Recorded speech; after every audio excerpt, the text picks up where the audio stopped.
This is the Barbecue Central Show podcast, being generated from a live recording of the Barbecue Central Show, which airs at thebbqcentralshow.com every Tuesday between 9 p.m. and 11 p.m. Eastern Standard Time. The Barbecue Central Show being brought to you by the Barbecue Guru, makers of automatic pit temperature control devices. Visit them at thebbqguru.com or call them 800-288-GURU. And by Tasty Licks Barbecue Supply, sauces, rubs, grills, smokers, everything for the outdoor chef. Visit them online at tastylicksbbq.com or call them 800-677-2882. And by Butcher Barbecue, manufacturers of premium injections, rubs, and sauces. Visit them online and take full advantage at butcherbbq.com. And by Stephen DeFranco Jeweler, official jeweler of the Barbecue Central Show. Visit them at StephenDeFranco.com or call 440-943-2700 and use keyword Barbecue Brother to receive all the discounts. And by iGrill, manufacturer of Bluetooth-enabled temperature, which is generated and sent to your smart device. You can find out more information by visiting iGrillInc.com. Use promo code CENTRAL to get 15% off your entire order at the iGrill Inc. store. And by Green Mountain Grills, one of the country's premier pellet grill manufacturers. 3 different sizes to choose from,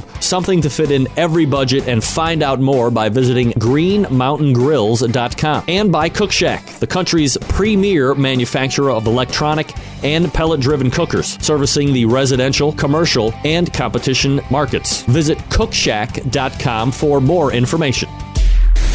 Hi, this is Bobby Rempe from Cleveland, Ohio, and you're listening to Barbecue Central. So to get that perfect barbecue, you use wood. Are you sure it's safe? Whatever. We put the lighter fluid on, strike the match, and oh! Should we call the fire department? That might be a good idea.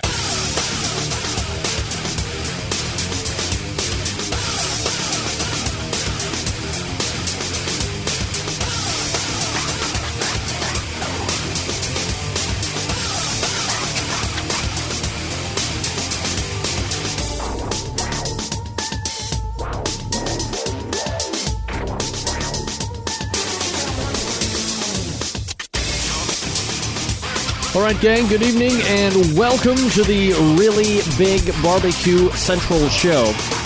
Oh, yeah, the show that talks about all things important in the world of barbecue and grilling. Broadcasting live and direct from the Rock and Roll Hall of Fame city of Cleveland, Ohio. It is the barbecue capital of the North Coast.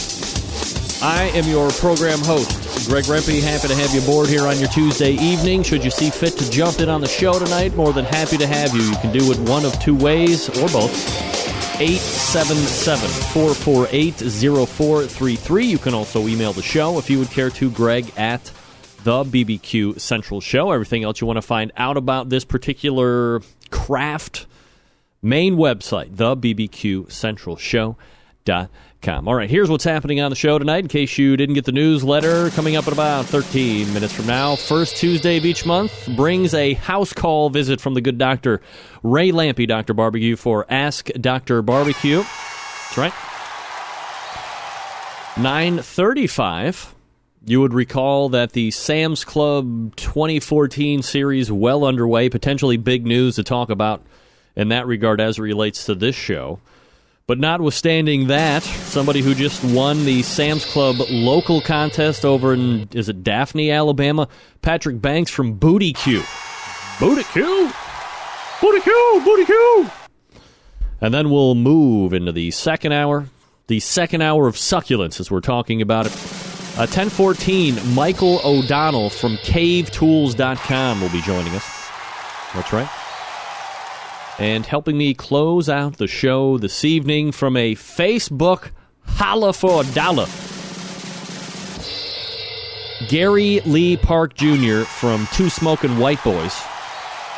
He's the guy that wins. Hey, you wear a belt? That sounds bad. You wear a belt? You're a favorite of mine. We'll get into that a little bit later. So that's what's happening, 877-448-0433. You can also email the show, Greg at thebbqcentralshow.com. Right now, blast an email off if you're watching the show. If you are taking it in through your smart device and you would like to tell other people about it, a couple different links to do it. The audio of the show can be found at the main website, thebbqcentralshow.com. You can also get the video feed of this show at our outdoor cooking channel, simulcast partner, outdoorcookingchannel.com. If you have Roku or some other internet protocol television doohickeys that have Outdoor Cooking Channel in their app store, download it and choose the live stream option. You can watch this show live from 9 to 11 every Tuesday night. And if you have a smart device, go to the App Store, Google Play, the App Store for iTunes, whatever, and search TuneIn, TuneIn, TuneIn Radio. Search BBQ Central, add it to your favorites. And not only can you get the live show here every Tuesday between 9 and 11, you can get all of the replays in 2014 as they have happened in repetition. Or rotation, depending on, whatever you like. So there's absolutely no reason you should ever miss anything here on the show. You can subscribe to the replays on iTunes. You can go to the YouTube for videos, Outdoor Cooking Channel for archived videos, my website for archived videos. I think I'm actually trying something new tonight. And I would have no idea how you would find it. But if you went to YouTube, I'm streaming live on YouTube as well tonight, just for fun. Well. We've come to this point in the year, and it seems over the last couple of years, we've happened upon this day for, I guess what would be many Tuesdays so far. I've never really paid any attention to it. I've never been big on it. Maybe it's because I'm not from New Orleans, however you say it. Ladies and gentlemen, it is, without a doubt, 100% Tuesday. I love me some Tuesday. It's the best Tuesday ever during the course of the year because a lot of people will just throw down and eat and get on Tuesday. It's fabulous. I mean, what other day of the year, aside from 4th of July and Thanksgiving and Christmas and any other associated holiday, is shown as people going crazy before the come here. Good night. That people go crazy before the Lenten season starts tomorrow and just throw caution to the wind and get all and nasty. They do. They're pouring down ounces and ounces of all over the place. Turkey, pork, beef, doesn't matter. They want it all. Right. Give me this. Can I have an extra large portion with a side of, and I'll take a 2-liter bottle to wash it down with. I can't eat meat for like 46 weeks from now on, for crying out loud. Come on. Or maybe it's 46 days. Whatever. So to all of those that are celebrating, to all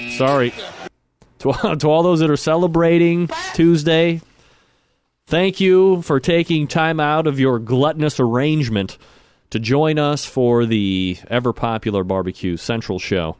And we will see you back here next year for another edition of 2015 Tuesday. Yeah, I can't wait.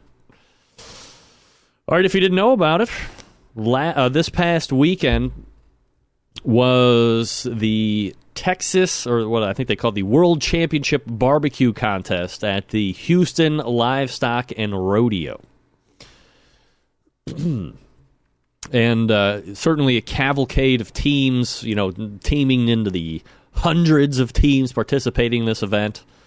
It actually kicks off the rodeo activities at Reliant, and while the Cook-Off Committee has taken steps to make the grounds a little bit more friendlier for those without the invite to a tent by adding a beer garden and more live music to the barbecue sandwich that's included with admission, the real action is in the booths with the private teams, and they gather there once a year to celebrate friendship, food. Large tents, believe it or not, hold like 1,000 people or more. They have stages of their own, but access remains limited. You got to be at least a web celebrity to get in. I have never even been invited to go down there, for crying out loud. They don't want me. That's how top line the ticket is.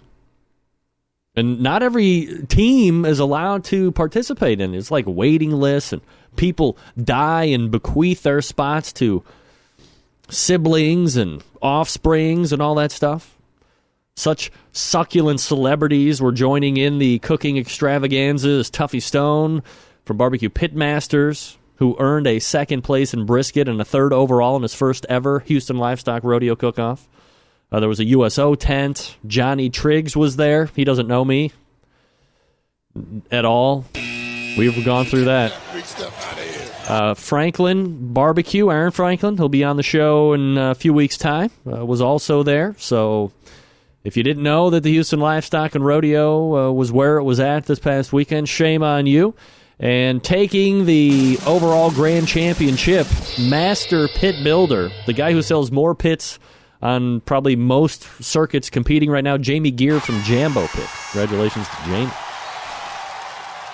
For those thinking that Jamie is going to be on the show tonight, no. Get that big stuff out of here.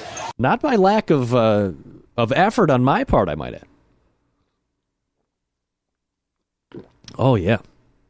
That is not an alcoholic beverage either. That's just sweet tea. Yummy. Let me show you something here, and I apologize for the people that are listening on the audio side. That's the problem with listening on the audio side, right, is you don't get to hear the whole, or you don't get to take part in the whole thing.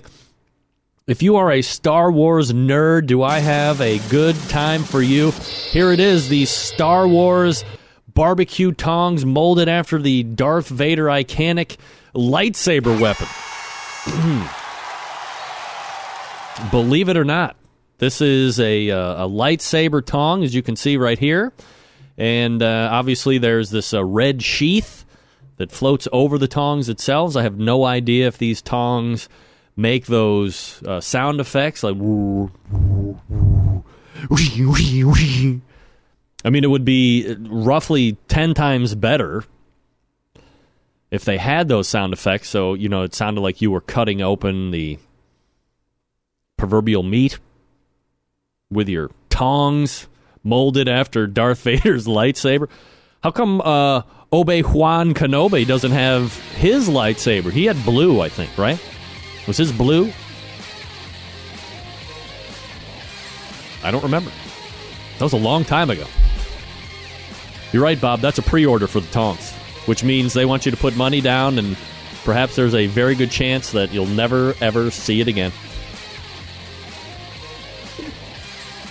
All right, folks, before we get to the good doctor, Tasty Licks Barbecue Supply, known for their amazing wide selection of cookers, sauces, rubs, all things for the backyard cook and the serious competition. They sell Big Green Eggs, Kamado Joe, Primo Ceramics, Mac, and Green Mountain Pellet Grills, all the Weber grills, the smokers and the grills, as well as Meadow Creek Smokers and Cookers, one of the largest barbecue guru dealers in the country, and the very first to offer professional and amateur cooking classes. Well-known chefs like Harry Sue, Todd Johns, Dan Hickson, and the like have all sauntered through the succulent confines of Tasty Licks Barbecue Supply in Shillington, Pennsylvania. Call Fred Bernardo, the smoking guitar player, or call him anything you want, as long as you buy something. I mean, call him or any of his friendly staff at 800-677-2882, or just go over to your internet and look them up at tastylicksbbq.com. That's tastylicksbbq.com. And don't forget, Smoke Guitar Player has over 150 cooking videos on the website, and a lot of those, he doesn't even try to sell you anything. He's just spitting knowledge. That's Tasty Licks BBQ Supply in beautiful downtown Shillington, Pennsylvania, or on your interwebs at tastylicksbbq.com. That's tastylicksbbq.com. We are back with the good Dr. Ray Lampe for the Ask Dr. Barbecue segment. Right after this, stick around. We'll be right back. Hang on.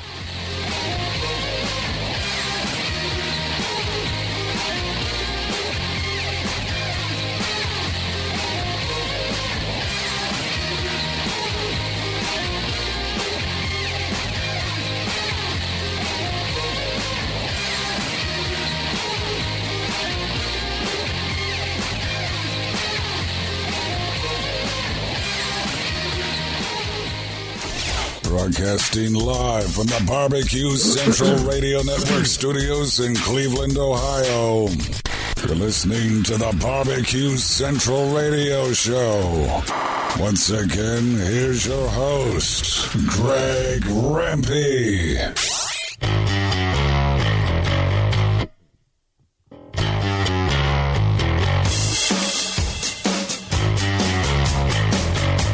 right, we are back. 877-448-0433. Greg at thebbqcentralshow.com. Now, hold on a damn minute. How did that happen? Ah, damn it. I took that music out on purpose because I'm trying to legitimize the show. But no, it didn't work this time. All right, nevertheless. 877-448-0433. Greg at thebbqcentralshow.com are the two ways to get in touch with the show. But first, why not? Let's do this. If you got questions about barbecue or grilling, maybe as a hobby or even a business, looking to get an expert's point of view, why not ask Dr. Barbecue? You can submit your questions by clicking on the Ask Dr. Barbecue tab on the website. The doctor is in. Here's Ray Lampy with his nurse, Greg Rempe. Dr. Barbecue. All right, obviously that song can only mean one thing. It is the Ask Dr. Barbecue segment. Ray, how are you, bud? Good, Greg. How about yourself? Good to see you, man. Yeah, you too. Doing absolutely fabulous. Appreciate you making oh, boy. Wow, I am just blowing it all up left and right here tonight, Ray. Give me one second. It's like the first time I've ever done the show. All right, so a lot of things to get to tonight, and I apologize that you can't see me here, but Skype is, after the last update, is not wanting to interact with my broadcasting software nicely. But nevertheless, I'm saving you the pain and suffering from having to look at me during the course of the interview. What's new with you, Ray? What are you up to? I'm on vacation, kind of. I've been taking it easy these last couple months. It's the off season for a barbecue guy, and you got to just chill and enjoy it. So I've been like cooking everything I could find in my freezer. The other day I found a bison brisket, and I cooked it, and man, it was good. That thing was better than probably better than any beef brisket I've ever made.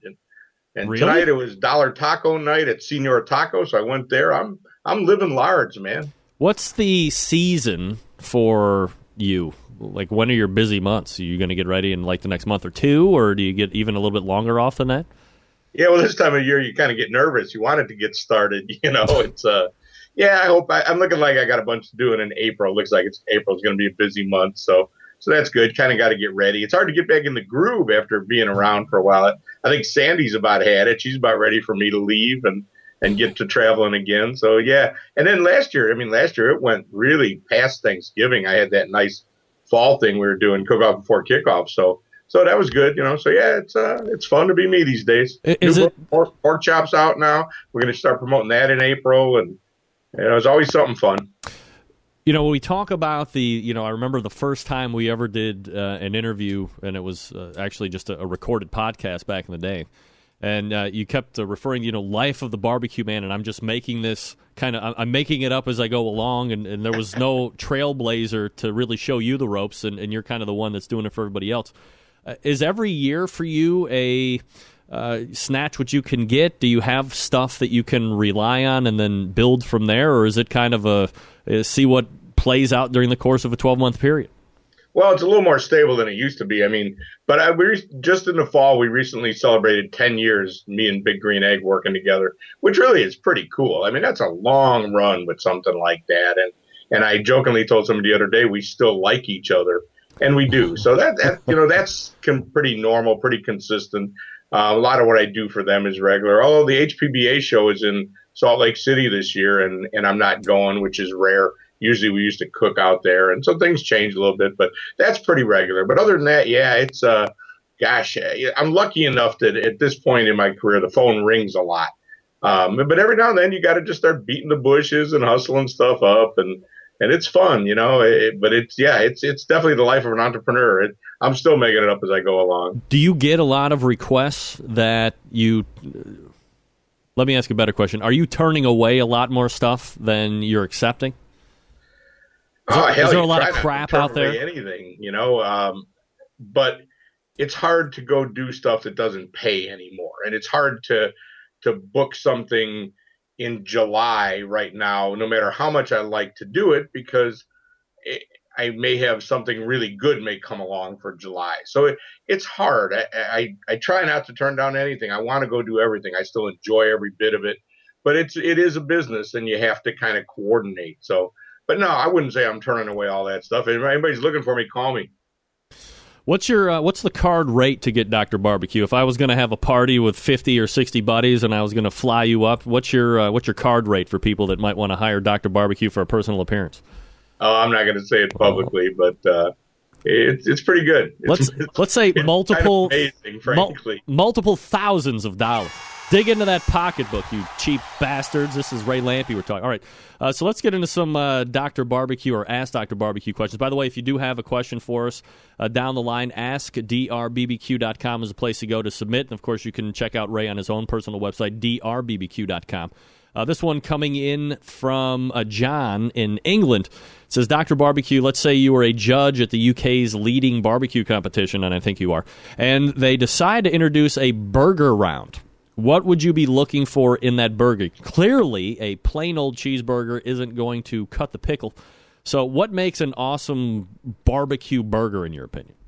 Well, I am the judge at that event. It's grill stock, and they have added a burger round, and I think it's a really good idea. However, I judge the 4 main categories every year, so I may not be judging burger. But I'm going to tell you what I think. Yep. I had the pleasure of judging two very serious burger contests in the last 6 months. In November, I was in Connecticut, and I was judging a serious burger throwdown with a bunch of restaurants with guys like Graham Elliott and Michael Salakis and me and Duff and Richard Blaze. It was cool. If you see that picture I've been putting on my website, we just got done judging the burger contest. Now, I'm going to tell you, there was a lot of different burgers came our way. One was like a big burger with a mudslide of macaroni and cheese on it.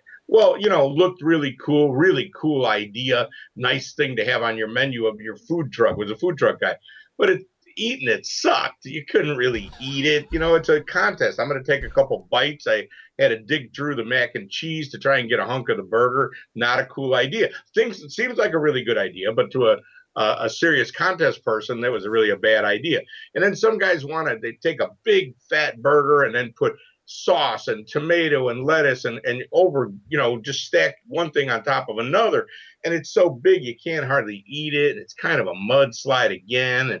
And then came along a Shake Shack burger, if you know what that is, from New York. Very simple cheeseburger on one of them Martin's hamburger buns, them yellowish hamburger buns. Yep. A nice little burger and a slice of tomato on it and some cheese and a little piece of lettuce.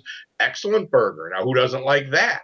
That thing scored well. But then came 3 little sliders on a tower. They actually took, the little skewers that you put the checks on at a restaurant up by the register. They took that thing and they stacked the 3 sliders and they just kind of looked like they were stacked together. It was really a great presentation. And it was a simple burger. It had like some kind of white cheese, like Gouda or something on it. And that was it. No sauce or anything. But it was kick-ass meat, a really nice bun that they had made, and it was cooked perfectly. And this burger didn't eat anything, and it won, and it was unanimous. Everybody at the table, and think about the guys I just mentioned, were not impressed by these fancy sauces and the big mudslide burger, and that thing won.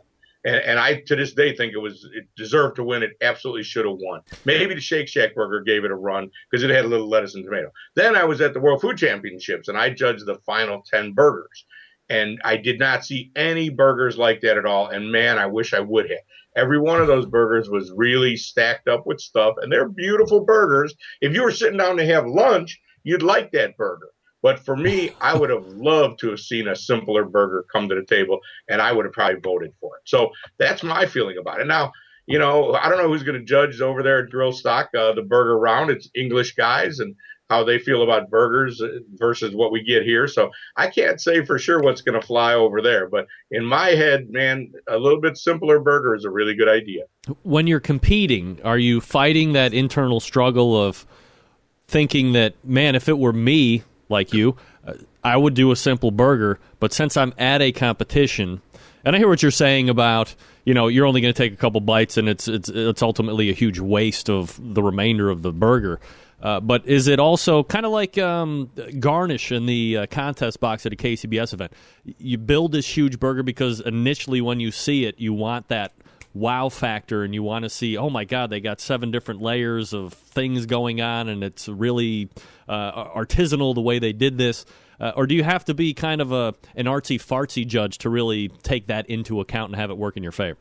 I think it may be the other way around. I think the person that eats a burger for lunch and doesn't think about the competition kind of thing might might think that was really an impressive looking burger because that was the way they were going to eat it for lunch. But think about that. I was just talking to somebody about this. So you got that big burger.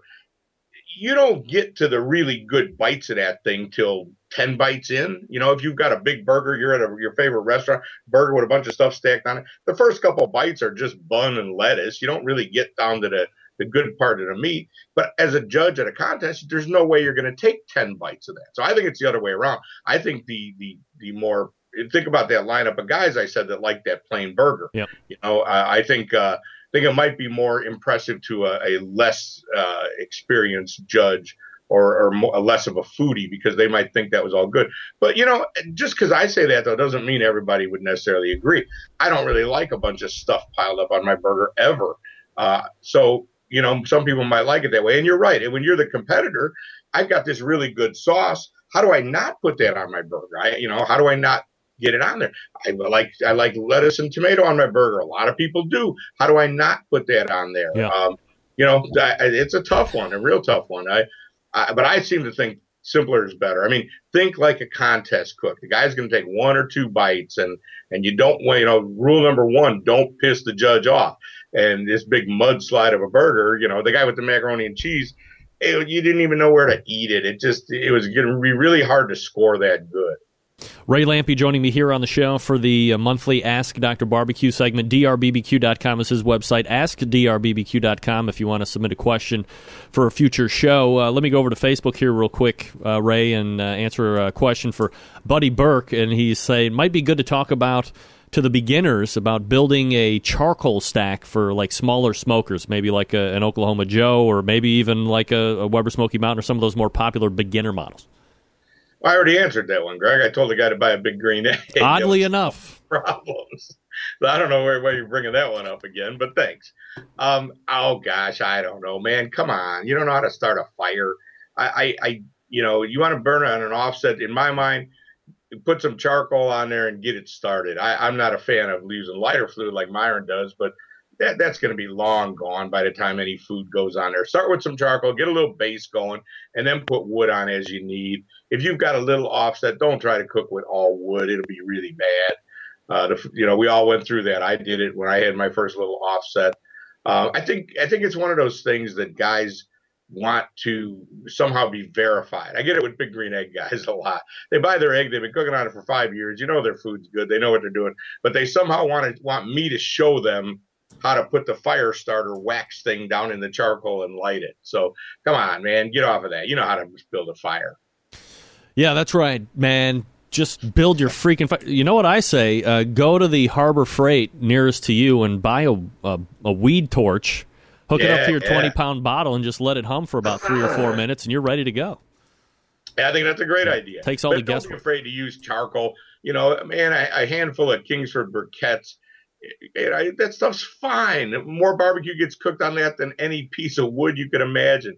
And the guys on the internet want to get all fired up that it's bad stuff or something. I don't like the stuff that's pre-soaked, but don't be afraid to throw a little charcoal in there and get a little basic coals going. Next question from Richard Parker. Ray, what's your favorite grilled dessert, and do you have a favorite grilled dessert recipe? Well, pineapple really seems to go well on the grill. So that's probably a good place to start.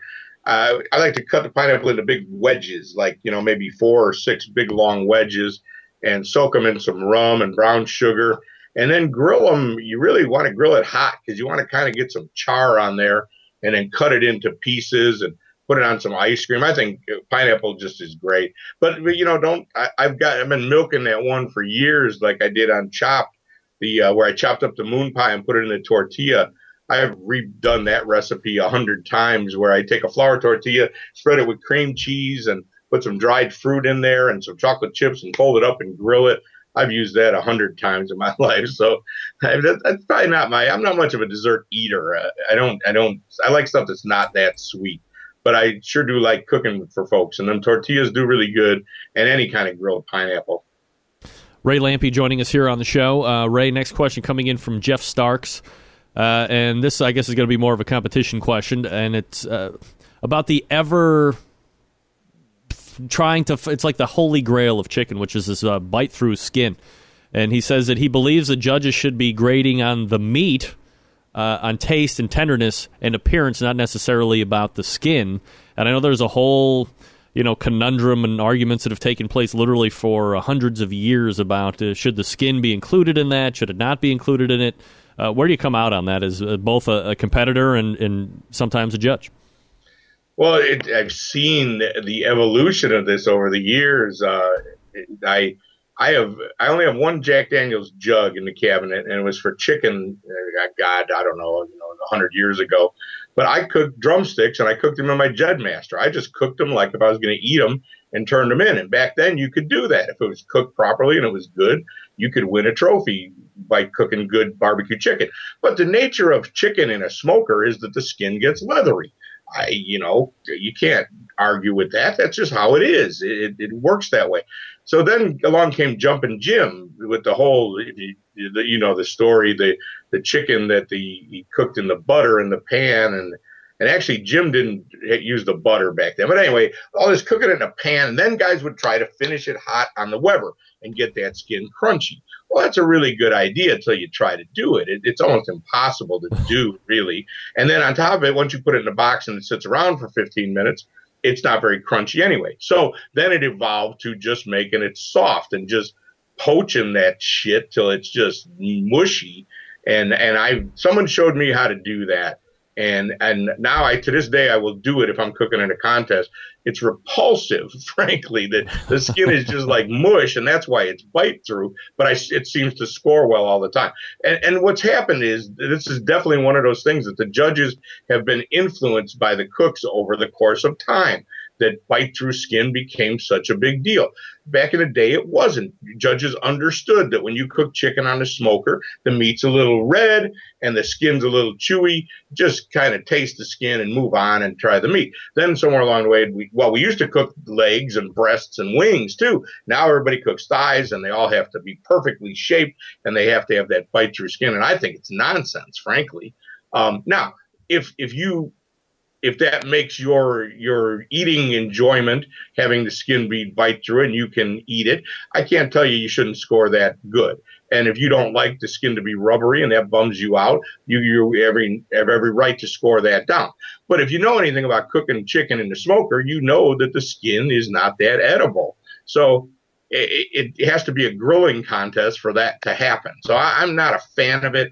I wish we didn't have these footprints like that have to be met, like the money muscle thing and like the chicken bite through skin nonsense and the thighs, really. I wish we didn't have that stuff, but it's taken a long time to evolve to that, and it's hard to break it, and it's hard to tell those guys they're wrong. All right, Ray Lampe weighing in on chicken skin. One last question here, Ray, before I turn you loose. And it does actually happen to do something with the Big Green Egg. A question coming in from a guy named Zombie Barbecue. What do you recommend for cooking multiple levels on a large Big Green Egg? Are there things out there, accessory-wise, that enable you to cook a multitude of things at one time during for like a competition? Yeah, I mean, luckily for me, I always have extra eggs around, so I don't have to use that stuff that much. But Big Green Egg makes a simple rack with fold-out legs. It gives you enough clearance for like a pan underneath it. So I'll cook 2 pans of chicken in my large egg, and I just use that thing. I forget what they call it, the grill extender or something. And I know there's aftermarket guys making some that are probably built a little better and a little more sturdy, but either one's going to be fine. And then Big Green Egg makes a 3-tier thing as well. Wow. That if you want to cook like a bunch of wings or stuff on it, it's got a big pole up the middle of it, so you couldn't put a pan on it. And that works pretty well, too. And there's aftermarket stuff out there, too. I work for Big Green Egg, Greg. I'm not going to talk about every thing that some guy's building at home to sell. I just don't know about it that much and just don't know much about it. But there's plenty of stuff out there, and you can cook a lot of levels in the green egg. And of course, one Big Green Egg is great, but multiple Big Green Eggs even better, right? Yeah, that's the real advice. Buy a second egg. Don't be cheap. Yeah, right. Come on, Dave. Ray Lampe joining us here on the show. Ray, anything else before I turn you loose? Any big events or anything? I'm going to Chicago next week for the IACP conference. I saw that. That's right. Bunch of stuffy folks coming to Chicago, all cookbook authors and stuff. It's very fun. I was telling somebody a story the other day. First year I went. I didn't know anybody there, but I just knew I needed to jump into this because I was writing cookbook. And I'm sitting in the aisle in this hallway by myself, talking on the phone or something, and a guy stops to say hi to me because he knew who I was and he wanted to meet me, and it was Jamie Proviance. Oh, you know, Jamie is, yeah, of course. And I mean, it really made me feel good, and we've been friends since, and made me feel really good that Jamie stopped to say hi to me, you know, and it's just the kind of people that are there. I met Jack Pepin there and a lot of other people, and it's really very cool. So I do like going to ICP, and it is in Chicago. So, you know, that's hometown for me. Yep. The first Thursday night when I get there, I will be at Chicago Q, probably drinking a couple with Leanne and eating a little her barbecue, and can't wait to get up there. No doubt about it. Sounds like a great time, Ray. Safe travels, and as always, appreciate you coming on the show. Hey, good to see you, Greg. All right, there he is, Ray Lampe, Dr. Barbecue, joining us here on the show. Headed to Chicago, so if you're going to be out there in the general area, maybe you can track down Ray if you are going to be attending is that a cookbook conference or something like that? I don't know. I didn't get the invite because I don't write cookbooks, I can tell you that. I don't read books. I'm not going to write a cookbook. Patrick Banks coming up out of the break. Barbecue competition season is here. Are you ready? Cook Shack has the smoker to get you to the winner's circle. Fast Eddie's by Cook Shack, FEC 100, the choice of many teams on the circuit. Dave Bosca, Butcher Barbecue, Dana Hillis of Big Papa's Country Kitchen, Todd Johns of Plowboys have competed using FEC 100 for years. David won the 2012 barbecue contest at the World Food Championship in Las Vegas and was featured on last season's Barbecue Pitmaster show. Todd Johns won the American Royal in 2009 using his FEC 100s. Other notable teams using the FE 100, Diva Q, Danielle Domofsky, Jiggy Piggy, Pork Patrol Barbecue, and Jeff Northcutt of Dr. Nordy's Barbecue. So why do the legendary Pitmasters prefer the FEC 100? Todd Johns of Plowboys considers his two FECs a member of his cooking team. They handle his fire management. He can cook by himself, and he does not have to worry about his temperatures as they will be consistent. He can roll into a contest at 6 p.m., prep his meat, and be ready to cook quickly. The FEC 100 puts you in control so you can concentrate on your flavor profiles and making those turn-in boxes, for crying out loud. Cook Shack has testimonials and how-to videos on their website, cookshack.com, and their YouTube channel if you want to see these pitmasters tell you themselves why they prefer the Cook Shack FEC 100 for those competition seasons. The FEC 100 features a digital Cook Shack IQ4 controller which lets you set the smoke cooking time and temperature and the holding temperature. The heat and the flavor source is 100% food-grade wood pellets. They are easily obtainable, inexpensive, easy to store. The pellet heat is controlled by fully automated pellet system and produces very little ash as compared to traditional stick burners and those briquette-style charcoal cookers. If you want more smoke flavor, Cook Shack offers an optional log burner. Just call one of the sales professionals at Cook Shack, 800-423-0698. That's 800-423-0698. And they can tell you more about it. Log burner. I want to know more about the log burner. I'm going to call a friendly sales professional. You can also check out the website again, Cook Shack, C-O-O-K, Shack, S-H-A-C-K, cookshack.com. That's cookshack.com, and discover the taste of real barbecue. Cook Shack, right here on the show. All right, Patrick Banks coming to recap Sam's Club Local coming up out of the break. Stick around. We'll be right back. Hang on.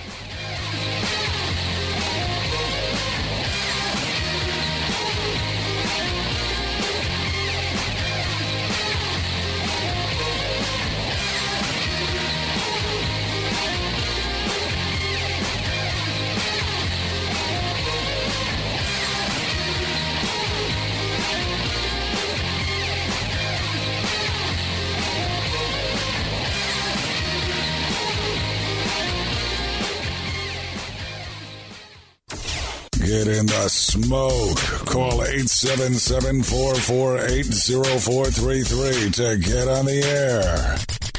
Now, here's your host, Greg Rempe. Big B, Moonshine Band, Suburban Waste Records. Let's go! I'm an outlaw. Give me 2 shots. We don't need a radio. Bring a jukebox for my outlaws. Bring me 3 shots. We can raise hell before the speed stops. I'm a whiskey drinking SOB. If you don't like that, then you won't like me. I'm an outlaw. All right, we are back. I said I'm an outlaw. 877-448-0433. Greg at thebbqcentralshow.com. 2 ways to get in touch with me.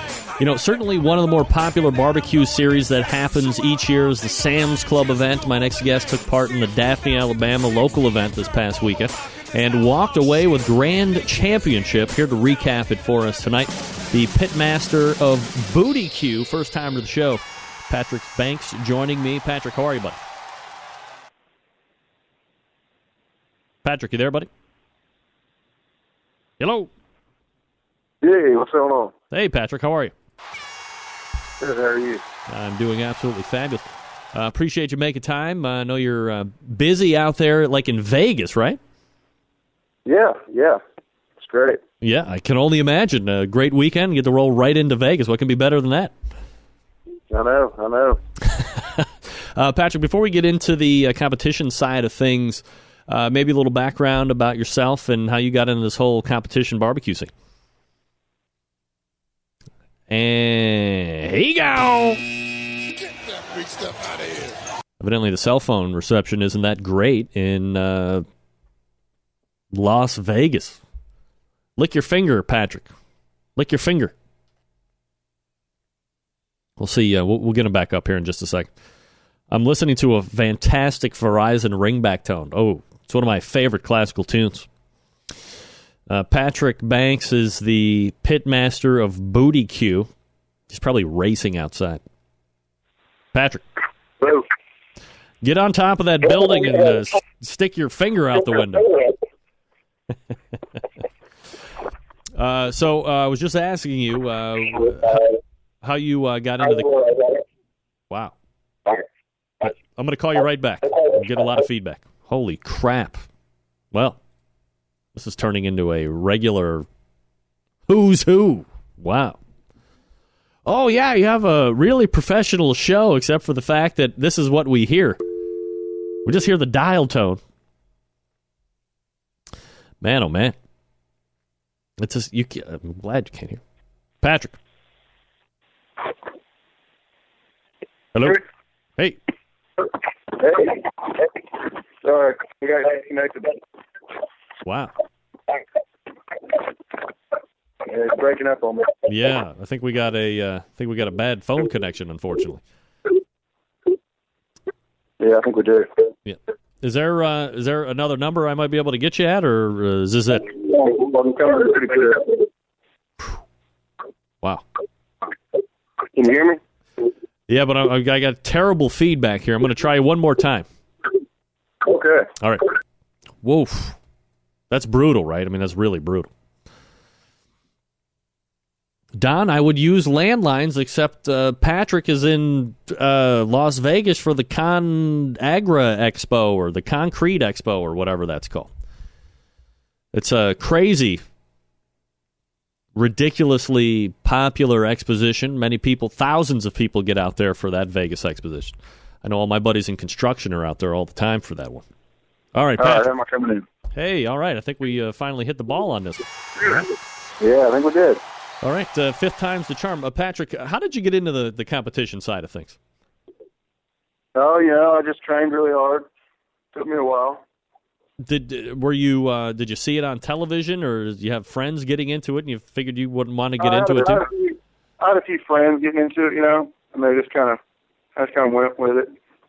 Talked to them about it. How many guys make up the team Bootyque? 12 of us. 5? Hold on a sec. Wow. Now, I guess one thing I'm always You got to be kidding me. Here you go. Get that big stuff out of here. Oofaloo. Well, I guess we're going to chalk that one up to a loser's loser, unfortunately. Wow. Bad phone signal. I mean, he looks, happy enough. Wow. Yeah, don't worry. Lathamite. I am heading for the hills as we speak. Run. Don, I can't call his hotel room because he's not in his hotel. Don't you think I would know how to do that by now? Come on, man. Oh, Lord. I know what I'm doing. Just doesn't seem like that right now. Oh, now my Skype's gone. Things are going bad to worse. I really want to know how you got the name Bootyque. That's really, all I was looking for. Little Bootyque action and see what's doing. If you want to jump in, 877-448-0433, Greg at thebbqcentralshow.com. We're probably not going to be getting Patrick back, and I apologize for that. Both to him and to the listeners for that. Who are you talking to? Because this is me. I know. I feel bad. This is terrible. I'm just reading a quick message. I'm just filling space right now, Patrick. That's all I'm doing. Got to let him know this was a bad connection. The phone dropped like two or three times. Don't know what we can do. Well, maybe this is him calling back. This is Greg. Greg. Yes. You got Patrick on the phone now. I don't know who you've been talking to, but it wasn't me. Oh, you're kidding. No, I was listening to your show, and it wasn't me. I was like, who's he talking to? Well, I tell you, the guy was just floating right along with it, except for the fact that the phone connection wouldn't work. No, it wasn't me. I was like, well, is he going to call? Because I had an engagement that they're waiting on me, and I'm like, well, and I just clicked on your show, and I said, I know who he's talking to, but it's not me. That's the reason I sent you a message on Facebook. Yeah, I don't know what happened. I copied and pasted the phone number that you left on the Facebook there, and boom, there we go. I don't know what happened. I apologize. Did I typo it wrong? Could have been me. Well, it doesn't matter. We got you on the phone now, so we'll grab you here for the next 8 or 9 minutes or so. Before we kind of recap the Sam's Club thing real quick, how did you get into the competition scene, Patrick? Well, I've always cooked a lot. My parents both worked growing up, and I cooked, and through Operation Barbecue Relief, did the same thing in Tuscaloosa before OBR was formed, and reached out to Stan Hayes, and went up and met all the guys at the Pleasant Hill contest a couple of years ago, and they asked me to be on the board, and kind of started playing around with the competitions a little bit, and I realized that something me and my wife both enjoyed, and we kind of just jumped into it full force. But looking at my note, man, I made a typo, and I'm sorry. I gave you 33759, and it's 3759. I just want to know who the hell I called and was also competing in competition barbecue. What are the chances? Jeez, I don't know, man. It's a Tuscaloosa, Alabama number. That's crazy, no doubt. So, could be anybody, I guess. But that's kind of, I kind of played around a little bit. Cooked the first contest I did was back in 2012. I went and cooked Tri-State Barbecue Festival in Dothan, Alabama, and didn't do well. And I was cooking on a stick burner, and kind of realized I needed some better equipment, and cooked on a couple of different things, and talked to a lot of my friends, and got some pointers and some advice, and went and cooked Daphne this past weekend. Had a great cook. And first contest I've cooked since last year. Cooked the first brisket I'd cooked in 6 months, and just kind of went on with it, and was very pleased. So I guess equipment means a lot. So that's kind of how it is. Patrick Banks joining me here on the show, Pitmaster of Bootyque. Patrick, team names fascinate me to no end. Bootyque certainly ranking right up there at the top for me right now. Hell, you search the Googles for Bootyque, and it's like XXX returns of seismic proportions. How do you come up with the name Bootyque? My wife did, of all people. She had an idea for a team name, and our logo is actually kind of cool. It's kind of got a female pig kind of turning around smiling at you, and she's got a booty on her, and she's got on cowgirl boots, and that's kind of how she came up with it. It's different. She thought about changing it because, it is kind of guess kind of points to the pornographic side of what you said, but Yeah. I don't think we'll be changing it now. So I think we're going to stick with it. All right. So, I guess what I found interesting as we were corresponding a little bit this morning, Patrick, is the fact that you're in Vegas right now for work. And I guess kind of an interesting lead up to, the whole story in this past weekend is you didn't even really, you were kind of on the fence about doing the competition and because you had this impending work engagement. You're right. If the contest was not 15 minutes from my house, I would have never cooked it. And the reason why is I had to, these contests, you're up there all day Friday. I make my injections and my glazes and stuff on Wednesday. I prep meat on Thursday. You're setting up all day Friday. You got to cook Friday night, then you got an all day Saturday. And, it really concerned me being able to get everything cleaned up and get it put up at home. And my wife took care of all that stuff for me. I had to get up at 6 a.m. Sunday morning to fly to Vegas for Con Expo. They have it every 3 years. It's my job, my real job. And I kind of played around, entered the contest, and so I didn't pay my entry fee. I said, well, I really want to go. So I watched it back and forth, and when they got 2 spots left, I said, well, I'm going to cook it. So I entered it and paid, and I was the 29th team to enter the contest. And, I went and cooked, felt like I had a real good cook, was very confident, going into the weekend. I'm good friends with Mark Lambert and, Borzite out, all those guys out of Memphis, John Weaver with Natural Born Grillers. And, I've gotten some pointers from them. And I went to the Barbecue Live School with Lambert and kind of just helped out with a lot of the things going on there. And this was the 3rd KCBS Pro contest I've ever cooked in my life. I guess the first one was last year, the Sam's Club event in Daphne, Alabama. We got waxed. We cooked hog wild. We got waxed. And, I just wanted to kind of prove to myself with some of the things I had learned, I could go out and be successful. And, naturally, everybody's telling me, man, this field is stacked. I was at Lambert's when they announced the teams that were going to be in the contest. He said, man, I can think of 12 to 15 teams that are there that can win any given weekend. Oh, yeah. And I went just hoping to finish in the top 6. I never imagined I would GC it. And I was totally shocked. My wife, I wish I had a video of her screaming when they announced it. And I'm very, very fortunate and very blessed to have done what we've done this past weekend with the teams that were there, with the amount of experience that I have in competition barbecue. And, I'm sitting down now trying to decide how many contests I want to try to cook this year. I thought about cooking, 6, 7, 8, 9, maybe 10. Now I'm talking about cooking 25 to 30. It just depends on what goes on. I think I'm onto something. I may be wrong. I may go out in the next contest and get skunked. But, to do what I did with the teams that were there, it kind of makes me wonder.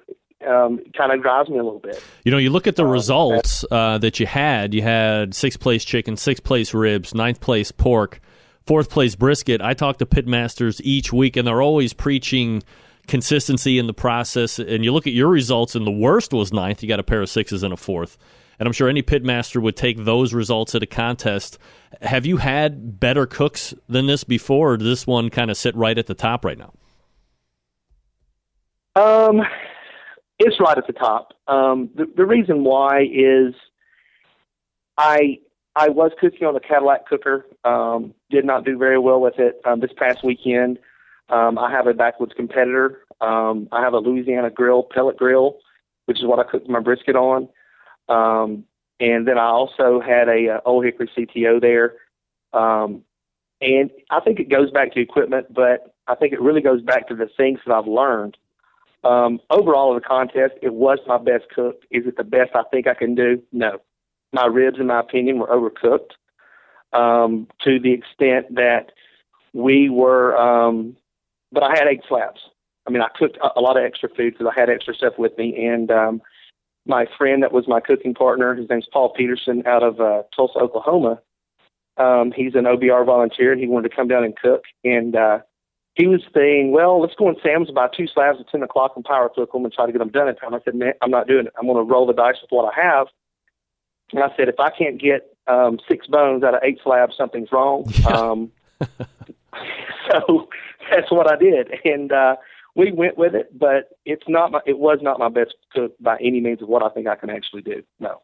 But as far as for contest, it's the best cook I've ever had, Patrick, and I felt that way going in.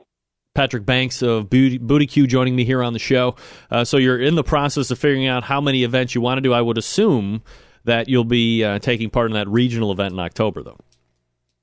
We already paid the entry fee. We paid it yesterday as soon as it came out. I'm looking at contest. I'm not going to be cooking the next couple of weeks. I'm going to be in Las Vegas until I think I come back on the 11th. I actually thought about trying to do a contest the weekend of the 14th, but I have a prior commitment in Little Rock with at a restaurant for St. Patrick's Day. I'm going up to do some barbecue for my customers. Then the following weekend, I'm supposed to do help my friends at Boys Night Out at a contest because they've got a wedding going on that weekend, the weekend of the 21st.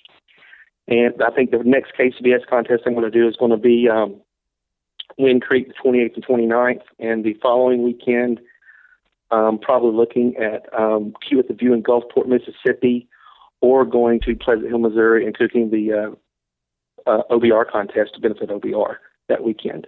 So I'm wanting to try to cook at least 2 per month through September when the next Sam's Club Regional is, and just to get some more practice and refine some techniques and that sort of thing. Because like I said, I've said all along with my wife, I said, our problem is we don't cook enough.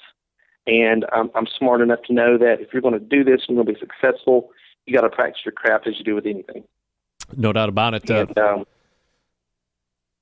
that's what I plan to do is I plan to practice and I'm, a very driven person. If I set my mind to something, I'm going to go all in. And, I'm pretty much right now, I think I'm going to be all in on barbecue for a while. I like to eat. I like to cook and do a lot of charity events, on the coast. I've done some stuff and been approached about some other things. I've got some other friends that they do charity events 2 or 3 times a month, and have asked me to cook with them some. But the thing is, with me, it boils the time. I'm a traveling sales rep. I cover 6 states, and I stay very busy. And but barbecue's fun, and I like it. And my main thing is I'd rather be consistently. That's kind of my drive. I want to be consistent. I don't want to have a really good brisket score and then bomb pork. I want to try to have all of them right there together if at all possible. I use the same glaze on everything. And it's proven to work for me right now. No doubt about it. Patrick, we'll see how it goes. Patrick Banks just won the Daphne, Alabama Sam's Club local qualifying event this past weekend. And aside from doing some things in the middle, we'll be moving on to that regional final in South Maven, Mississippi on October 8th. Patrick, apologize for the communication errors there on the front side of the thing, but really appreciate the rest of the segment. Thanks for doing it tonight. All right, man. Anytime. All right. Thanks so much. There he is. That was really Patrick Banks. I'm not sure who the other imposter was. But look, I tell you, watch the show live. It's better live. Why? Because you could have heard me call a number and have a guy step in for Patrick Banks who wasn't Patrick Banks. I was just passing it off. Yeah, but we're friends. Yeah, that's right. Okay. Gang, do you hate standing near the hot grill waiting for your food? Let iGrill take care of it. The iGrill 2, the iGrill Mini, the Bluetooth regular iGrill, grilling thermometers working with your iOS device to let you know when your food is perfectly cooked from up to 150 feet away. They magnetically mount to your grill or smoker and come packed with pretty awesome features like graphing, minimum and maximum temperature settings, and custom alarms. The powerful yet compact single probe iGrill Mini comes complete with proximity wake-up and LED temperature indicators that go through a range of color-based on doneness. Red lets you know that your food has reached its target temperature, while green and yellow and orange show its progress on the way up. Get your own for just $39.99 at iDevicesInc.com and at select Lowe's stores. The iGrill 2 bigger and badder with a fully illuminated display and 4 probes for maximum temperature tracking. Shipping in May. Pre-order now. Call iGrill. Get your iGrill 2 right now. It's $99.99 today. Get free shipping for your order of $50 or more at iDevicesinc.com. That's iDevicesinc.com. Follow iGrill on Facebook for exclusive offers and barbecue updates as well. That's $39.99 for the iGrill Mini, $99.99 for the iGrill 2, and $49.99 for $79.99 for the regular iGrill. iDevicesinc.com. We're back to wrap up the first hour right after this. Stick around. We'll be right back. Broadcasting live from the Barbecue Central Radio Network studios in Cleveland, Ohio. You're listening to the Barbecue Central Radio Show. Once again, here's your host, Greg Rempe.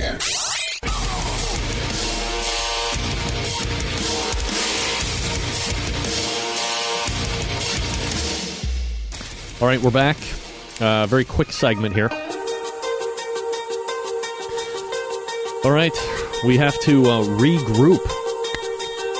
I'm not sure exactly what happened. If you missed it, I was calling what I thought was Patrick Banks. There was a typo in the phone number, and a guy answered the phone, and hilarity ensued. You can't make it up. As somebody said in the chat room, this is stuff you can't make up. This really happens on live internet radio. All right, I'm going to pour me another fine iced tea. I suggest you libation up for the second hour, as we have a great second hour planned. You are listening and watching the Barbecue Central show right here on the Barbecue Central Networks. Stick around. We'll be right back. From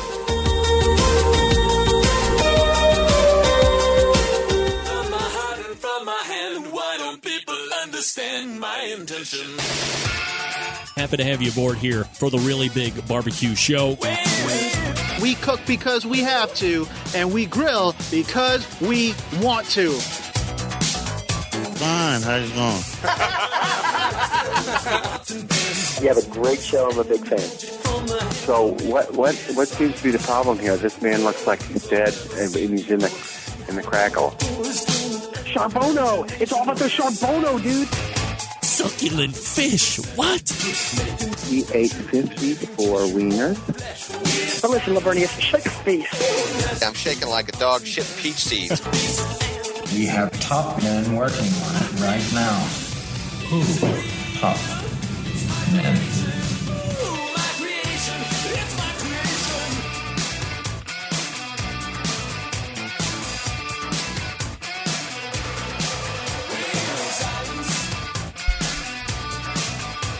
All right, just like that, we are back into the second hour. Wow. I got to go back through the chat room here real quick. So we have the issue of, what we thought the issue was of, bad phone connection. So then, it's time for Clint to call in, and Clint's saying that I scare him. And awful, actually. Plus, he's got a gambling problem. Clint, I do not have a gambling problem. You do. I just lose and you win a lot. Harry Carey left. Greg, not as scary. And then we realize that the guy I was talking to wasn't the guy I was supposed to be talking to at all. Which gets Adam Pace to say effing priceless. Blake Moody, this is too funny. Imposter. Clint Cantwell, awesome. Adam Pace, wow, you can't make this stuff up. Call the other guy back. That's what I'm talking. Call the other guy. I tell you, who should call back.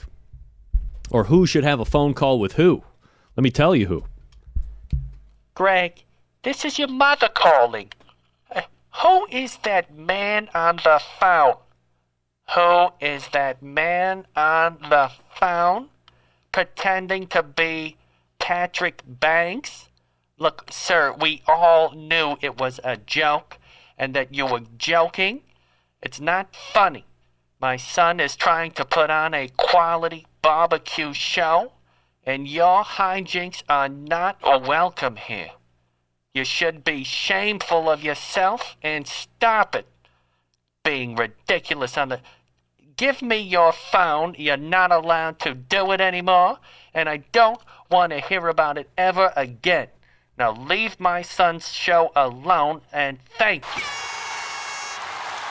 All right, Mom weighing in tonight, really letting that guy have it. Look, I'm telling you, as far as usually demure as my mom is, you get on the wrong side of her by making fun of me or making me look like a fool, she's going to give it to you with both barrels, ladies and gentlemen. All right, so that's what happened at the end of the last hour. Imposters running amok. Still to come on the show tonight, Michael O'Donnell from Cave Tools and Gary Lee Park Jr. from Two Smoking White Boys on the Facebook Holler Out. Coming up on the show next week is, I don't know, because I don't have my calendar up because I'm not prepared. We're at the 4th. We have, of course, the second Tuesday of every month brings Meathead to the show. Meathead's in. And we'll also have back on the show for a second time the president of Cook Shack, Stuart Powell, will be in as well. I'm sure there's some type of competition or whatever that'll take place that I'll be filling in with more topical stuff. But that's what you have locked and loaded in for the show coming next week. 2014 Sam's Club Series, as we know, rolled into Daphne, Alabama this past weekend. This was a local qualifying event, seeing the top 6 teams move on to the, as I affectionately refer to it, as the Southmovin, Mississippi Regional Final, which will take place on October 8th.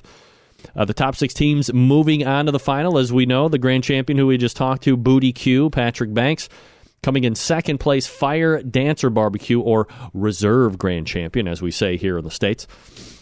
Third, coming in the third place, as I try to reload my chat room, Winks Barbecue, the Blue Bloods came in 4th. Matt Barber and Hot Wachula's 5th place, rounding out top 6. Cajun Blaze. So those 6 teams will be moving on to the regional final October 8th. So quite a chunk of change from now. The next Sam's event this coming weekend, March 7th, in Baton Rouge, Louisiana. Good luck to all of those teams competing.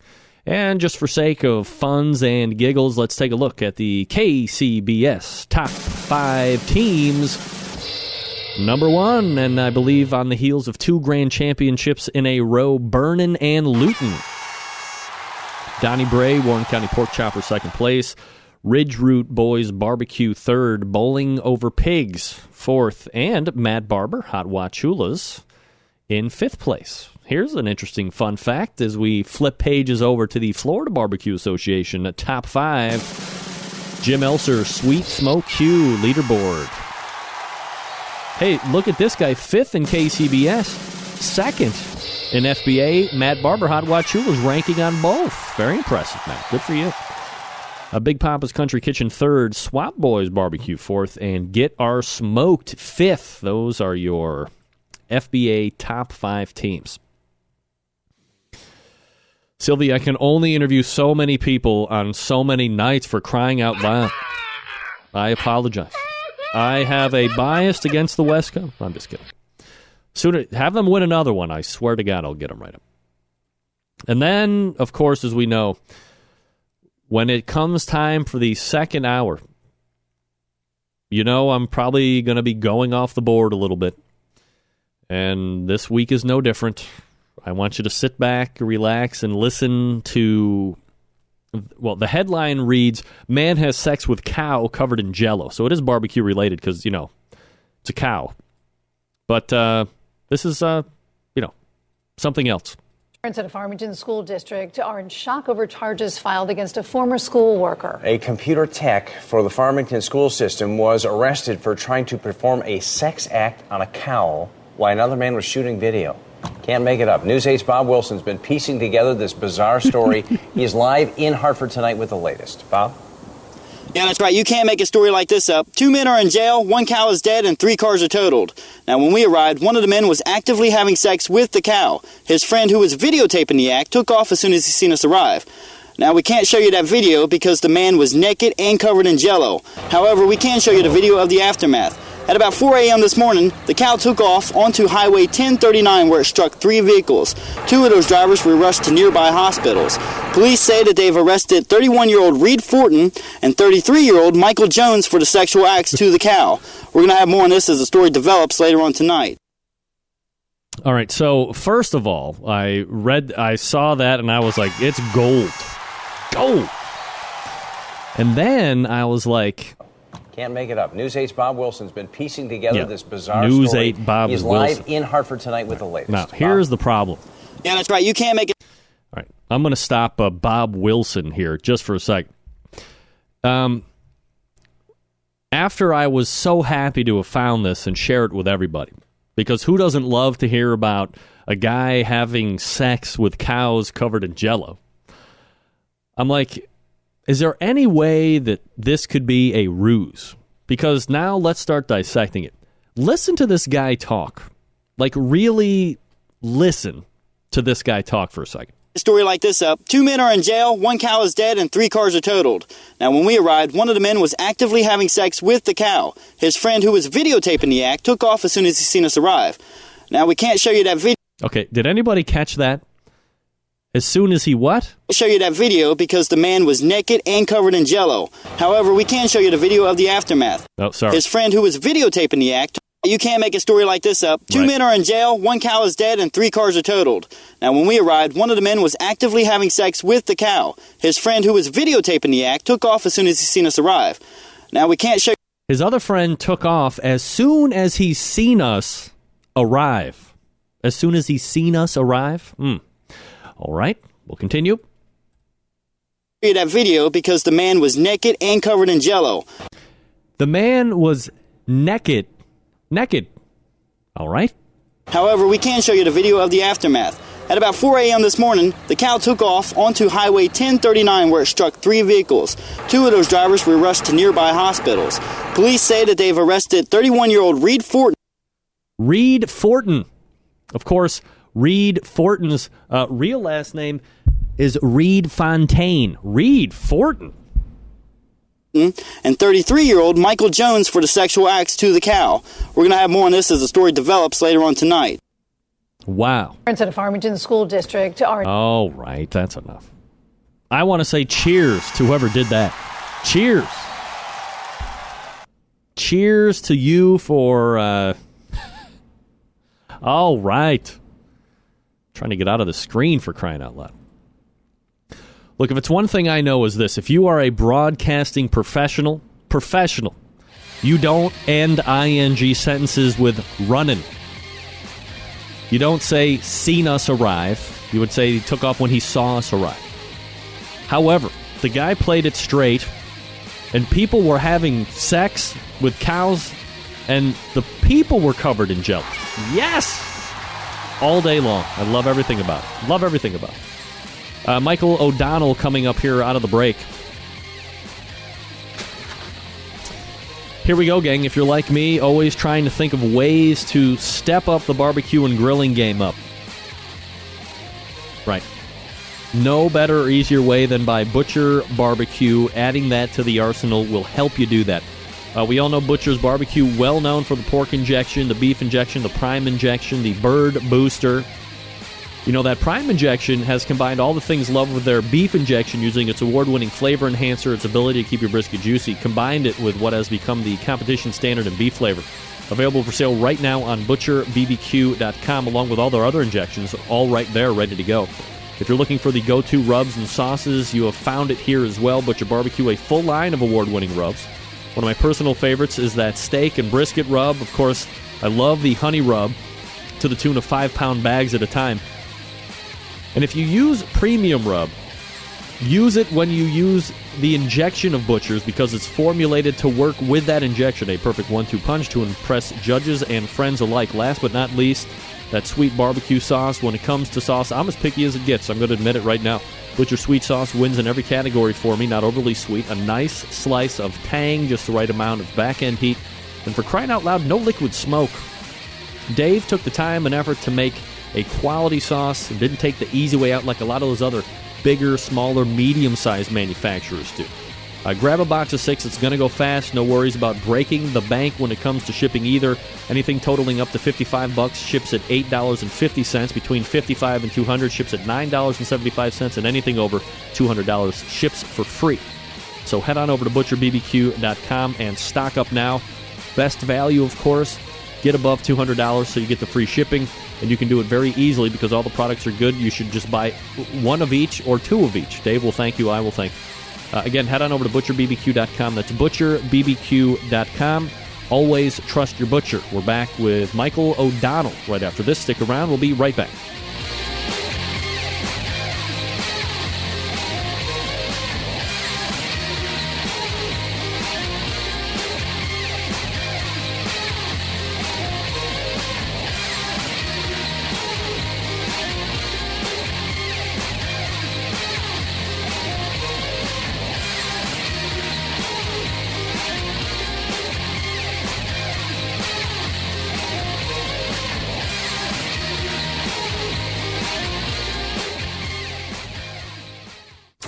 Broadcasting live from the Barbecue Central Radio Network studios in Cleveland, Ohio. You're listening to the Barbecue Central Radio Show. Once again, here's your host, Greg Rempe.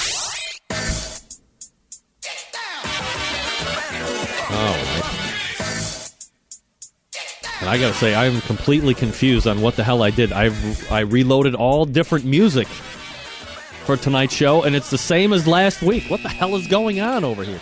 Damn kids. All right, Central Lights, look, there are items no pitmaster should be without. The very essential items that help you make look. My God, first time with a new mouth as well. They help you make you look like a star when you're fighting open flame, preparing these succulent dishes for family and friends alike. My next guest tonight has a line of items he'll be talking about, so let's go ahead and head on over to the hotline and welcome from Cave Tools, Michael O'Donnell joining me here on the show. Michael, how are you, bud? Hey, Greg, how's it going? I'm doing absolutely fabulous. I'm not sure exactly what happened with my music tonight, but that's the story for a different day. Mike, maybe a little background about yourself here before we get into the products and the whole website and so forth. Are you somebody that has always been around the barbecue, around the grill? Is it something that you just kind of saw business opportunity in? Where are you at on that? Yeah, I mean, I definitely come from the business aspect of barbecue. I'm a Penn State graduate, started my first company, a marketing agency, when I was 22. And for me, running the marketing agency is a great company. We provide a lot of value to our customers. But I really wanted to get into physical products. And, I'm super passionate about barbecue and grilling. So I decided to start Cave Tools last year in May is when we launched our first product line. And that website, by the way, is mycavetools.com if you want to check it out, like mycavetools.com while we're talking. Michael, from an outsider's perspective, that being me, it would seem that getting into the grilling and barbecue accessory market might be a little counterproductive. And I guess what I mean by that is there already seems to be at least 158 billion items to choose from. What did you see missing or lacking in the market that sparked your interest into moving forward? Yeah, we started out with our grill brush. That was our first product. And, what I noticed in the grill brush was, we do tons and tons of, customer feedback, reading negative reviews online before we ever launch a product. And with the grill brush, people wanted a grill brush that had a 21-inch long handle so they wouldn't burn their hand when cleaning the grill. Stainless steel bristles that are safe for, porcelain enamel, cast iron, stainless steel grill grates. The triangular design, so you could reach all areas of the grill. So, we do a lot of research before we launch our products. And then for us, we really base our company around the value added. If you purchase one of our products, you get a complimentary copy of the Grill Master's Essential Barbecue Recipe Book. That's actually something I wanted to give away for free to all the listeners now tonight. If you go to freebarbecuerecipe.book.com, you can get your copy of the recipe book, and in the back it actually has a 20% off coupon to our store. for all the listeners tonight. All right, so let me go ahead and link that up here in the chat room. Is it freebbqrecipebook.com? Freebarbecuerecipe.com. Free. Am I spelling out barbecue or is it BBQ? Yeah, BARBECUE. Recipe book. Barbecue recipebook.com. All right. Actually, one of you tools in the chat room, go ahead and link that up for me. Don G, take it under command. Freebarbecuerecipe.com. And then, as you said, a 20% off coupon in the back of the book, no less. Yep, that's for the Cave Tools store online. Yeah, all right. So obviously a master marketer here. We're talking with Michael O'Donnell from Gotta Cave have an Tools. offer. Yeah, no doubt about it. MyCaveTools.com, the website. All right, so aside from the grill brush, Michael, maybe a high-level overview of the products that you have and what you think kind of sets these apart and makes them a good value in your position. Yeah, sure. Our second product, which is actually live right now, is our 3-piece stainless steel grill set. With that product, we noticed that a lot of people want a really durable grill set that they're not going to have to buy a new one in a couple years. The market average stainless steel is normally 1.5 millimeters. We went with 1.8 millimeters.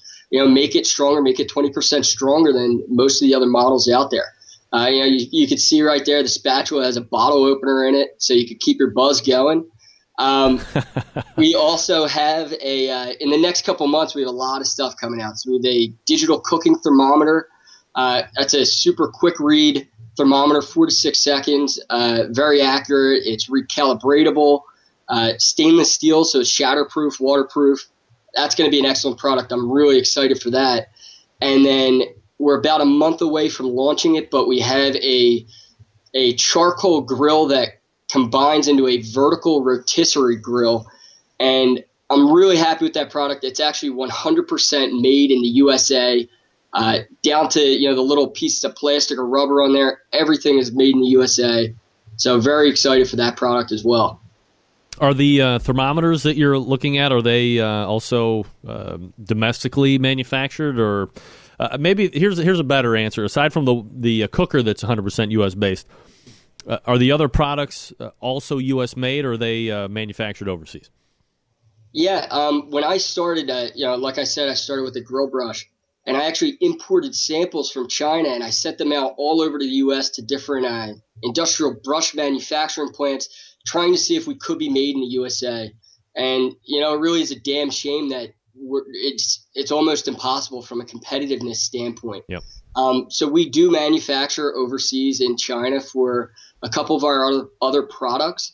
But with that said, we have a lot of different quality control processes in place to really make sure that, we're not making cheap products. Our whole brand is around premium products that are built to last.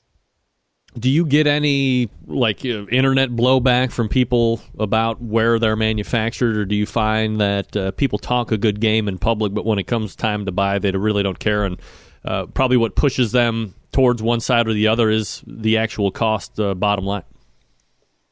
I think there's very few barbecue products that are out there that are made in the USA. It's just very difficult. So at the end of the day, yeah, people are pissed off, right? I mean, we want to support America, but at the same time, when it comes time to pull out your credit card, are you going to spend $5 or $7 extra to be made in the USA?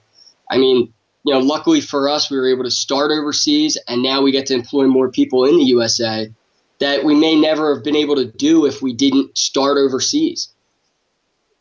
Michael O'Donnell joining me here on the show from Cave Tools, mycavetools.com, the website. And don't forget, you can get a free copy of the barbecue recipe book, freebarbecuerecipe.com, with a 20% coupon in the back of that as well to use in the store.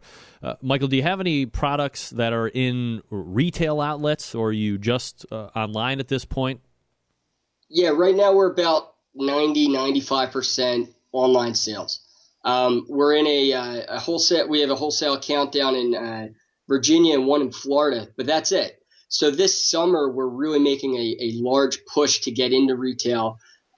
Just from a brand recognition standpoint, we're in a large auction out in Las Vegas coming up in May, which should have about 20,000 distributors and retailers out there. So really trying to push to get into a little more of the retail market.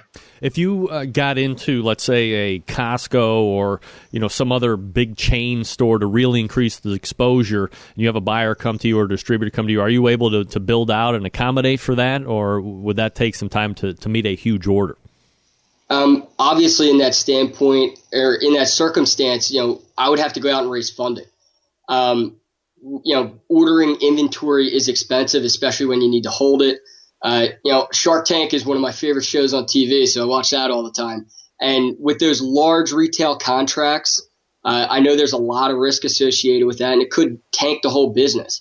So at this point, we're really looking for more of the, hearth and patio type of people, hardware stores, more smaller locally. And then as we grow as a company, maybe another year from now or 2 years from now, I think that's definitely in the future for the company. Would you like to get on a Shark Tank? I mean, local celebrity and former football player Al Bubba Baker got a bidding war about boneless ribs.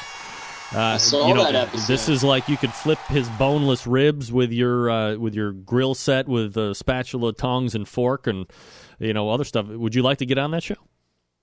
Eventually, I get approached often about that. And I just don't think we're there yet as a company.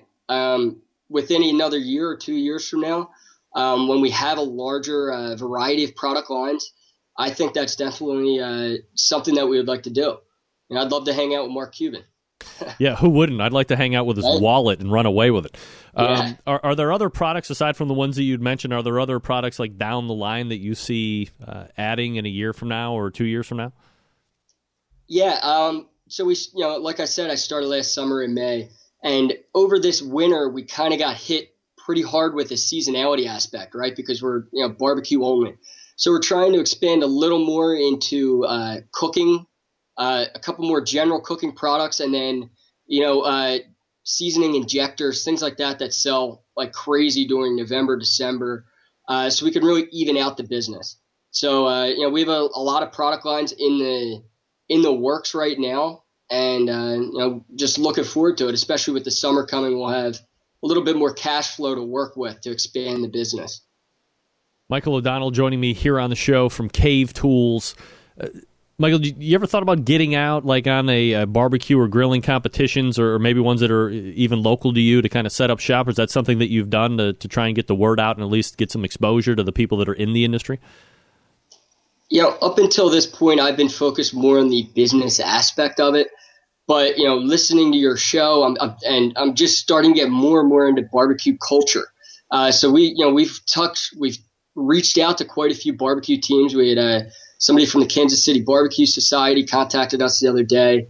The Susquehanna Blue Smoke barbecue team.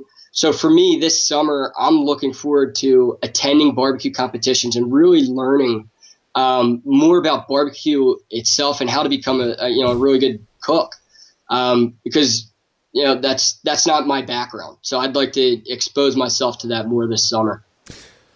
I had some charcoal guys on last week, and I want to ask you the same question that I asked them. Obviously, you've put a lot of hard work into this business just in the short time you've been in it. Is the goal really to build it out and continue to do the whole branding and product thing, kind of build that empire? And do you secretly hope that maybe a bigger company might come, pull out a checkbook, and stroke you a check so you can walk away? At this point right now, we're really just focused on building the brand. We're getting a lot of loyalty from our customers. We have people buying 5-6 products at a time and sending them to their friends. So we're really building that community right now. As a business person, that's your payday, right? So we'll see what happens down the line. But right now, we're just focused on building a kick-ass barbecue brand. If I offered you $5 million to be tipped over in a porta potty covered in poop and become a quadriplegic, would you take that money? If I offered you $5 million to fuck a cow covered in jelly, would you do it? No. Yes, of course I would. That was a ruse, though, right? Of course I would. That was that story was about me. Never mind. Michael O'Donnell joining me here on the show. Mike, what's your favorite? I'm going to kind of diverge here a little bit, but when you're outside and you're cooking, what's some of the favorite stuff you like to cook outside? I could eat steak every day and be a happy man.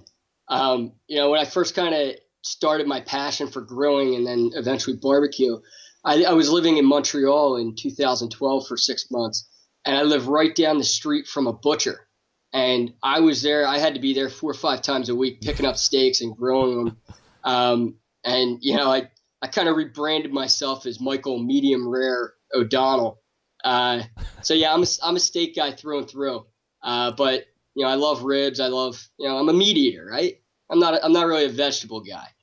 Yeah, meat and potatoes. When it comes to the fuel on a cooker, are you charcoal guy? Are you gas guy? Are you wood only guy? Are you a mixture of everything? And whatever you got to cook in front of you, you'll use, or what? I have a propane grill, gas grill, but I also have a charcoal grill, and I love cooking over lump charcoal.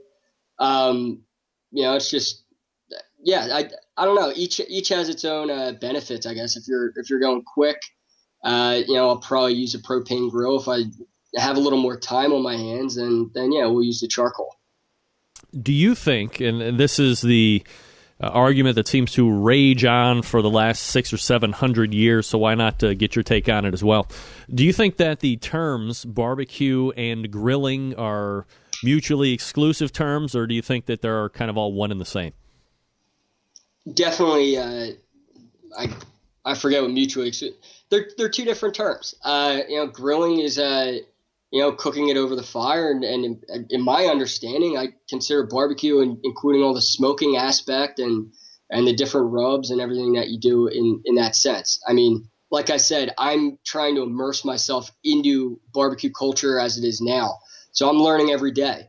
But don't quote me on that, but that's how I see it. Well, I don't think there's a right or wrong answer anymore, and I was a person who was very laser focused on barbecue being one way and grilling being another way, and then over the years of the show and having many arguments with a guy named Meathead out in Chicago, I've kind of swung around to this term outdoor live fire cooking. And just kind of throw everything into that basket and live with it that way instead of, I guess, I don't want to be a snob, right? I want to be all-inclusive, and I want to bring everybody in. And the more people that I bring in, the better for you, the better people for me, the like your products, the better for me. I mean, we're all kind of living in this barbecue and grilling circle. So why would we want to piss anybody off and be like, they're like the wine people? I mean, we don't need that, right? Yeah, I don't get caught up in that shit, right? Whatever you want to call it. Whatever boats your float, right, Greg? Yeah, no doubt about it. Michael O'Donnell joining me here on the show. He is the founder of Cave Tools. You can find them, of course, at mycavetools.com. Don't forget, if you go to this website, freebarbecuerecipebook.com, you can get the free recipe book. Also, 20% off coupon at the back to use at the store. Michael, before I let you go tonight, anything else I can let you promote or get out there to the Centralites? I'm happy that our general customer base right now is more the general population. So I'm happy to be on the show. Thank you very much. I look at these people as your listener base as power users. They're the real people that the more we can get our products into their hands, the more feedback we can get from them, and the better we can make our products. So that's kind of our constant goal, is to, improve our products, improve our customer services as much as we can. Mike, man, really appreciate the time tonight. Continued success with the products, and thanks so much for coming on.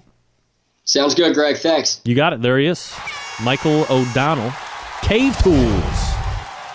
mycavetools.com. And hey, as someone who had a small background in like stainless steel and stuff like that, when you upgrade into thickness, a little more cost. But look, what's the deal? Do you want something? And I agree with him on, paying for a little bit more upfront or making a quality product that's going to last a little bit longer. You can go into, Tom, Dick, and Harry's grilled barbecue store or the big box stores and grab a grill brush for, $7. Or you can pay double or triple that amount.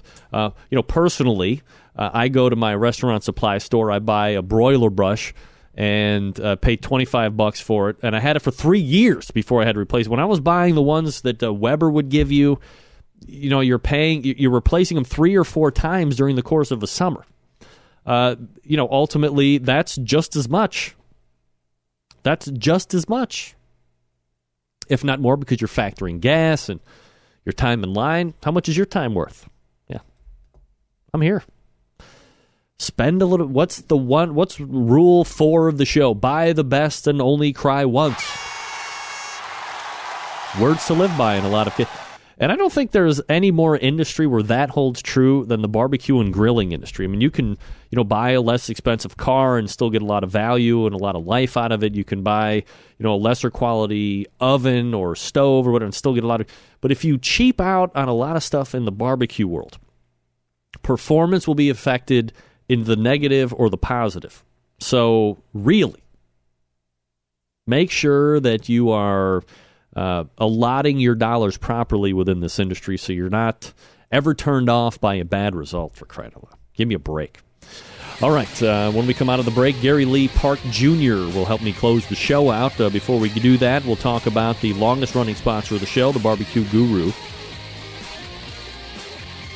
I'm misreading that.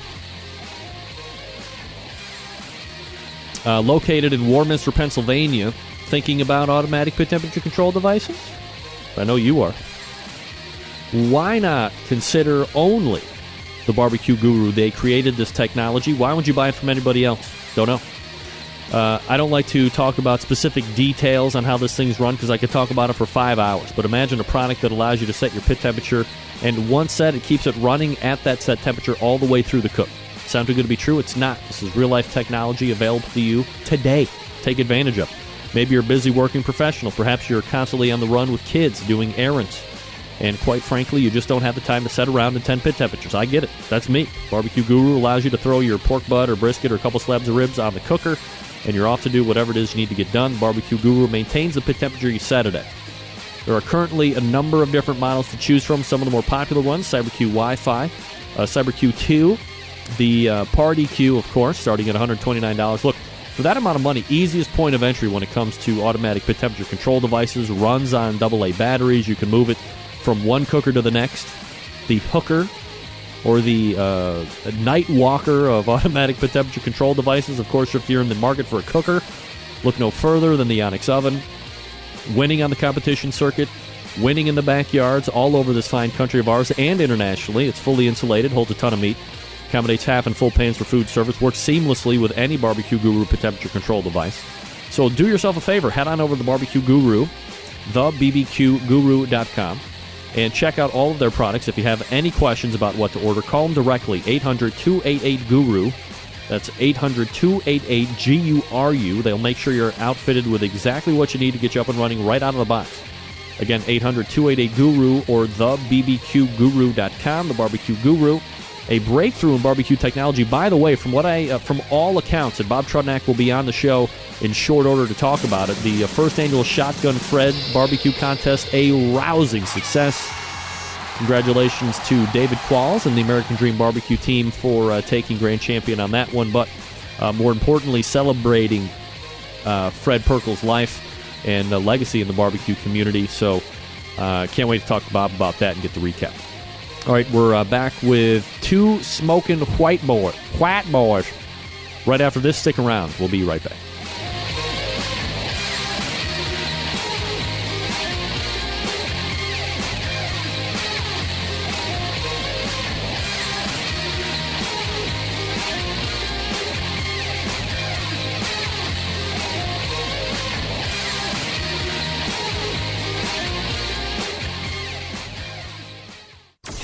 Big name interviews, advice on cooking brisket and ribs, and the only host willing to share his honest opinion on all things important in the world of barbecue. It's the Barbecue Central Show.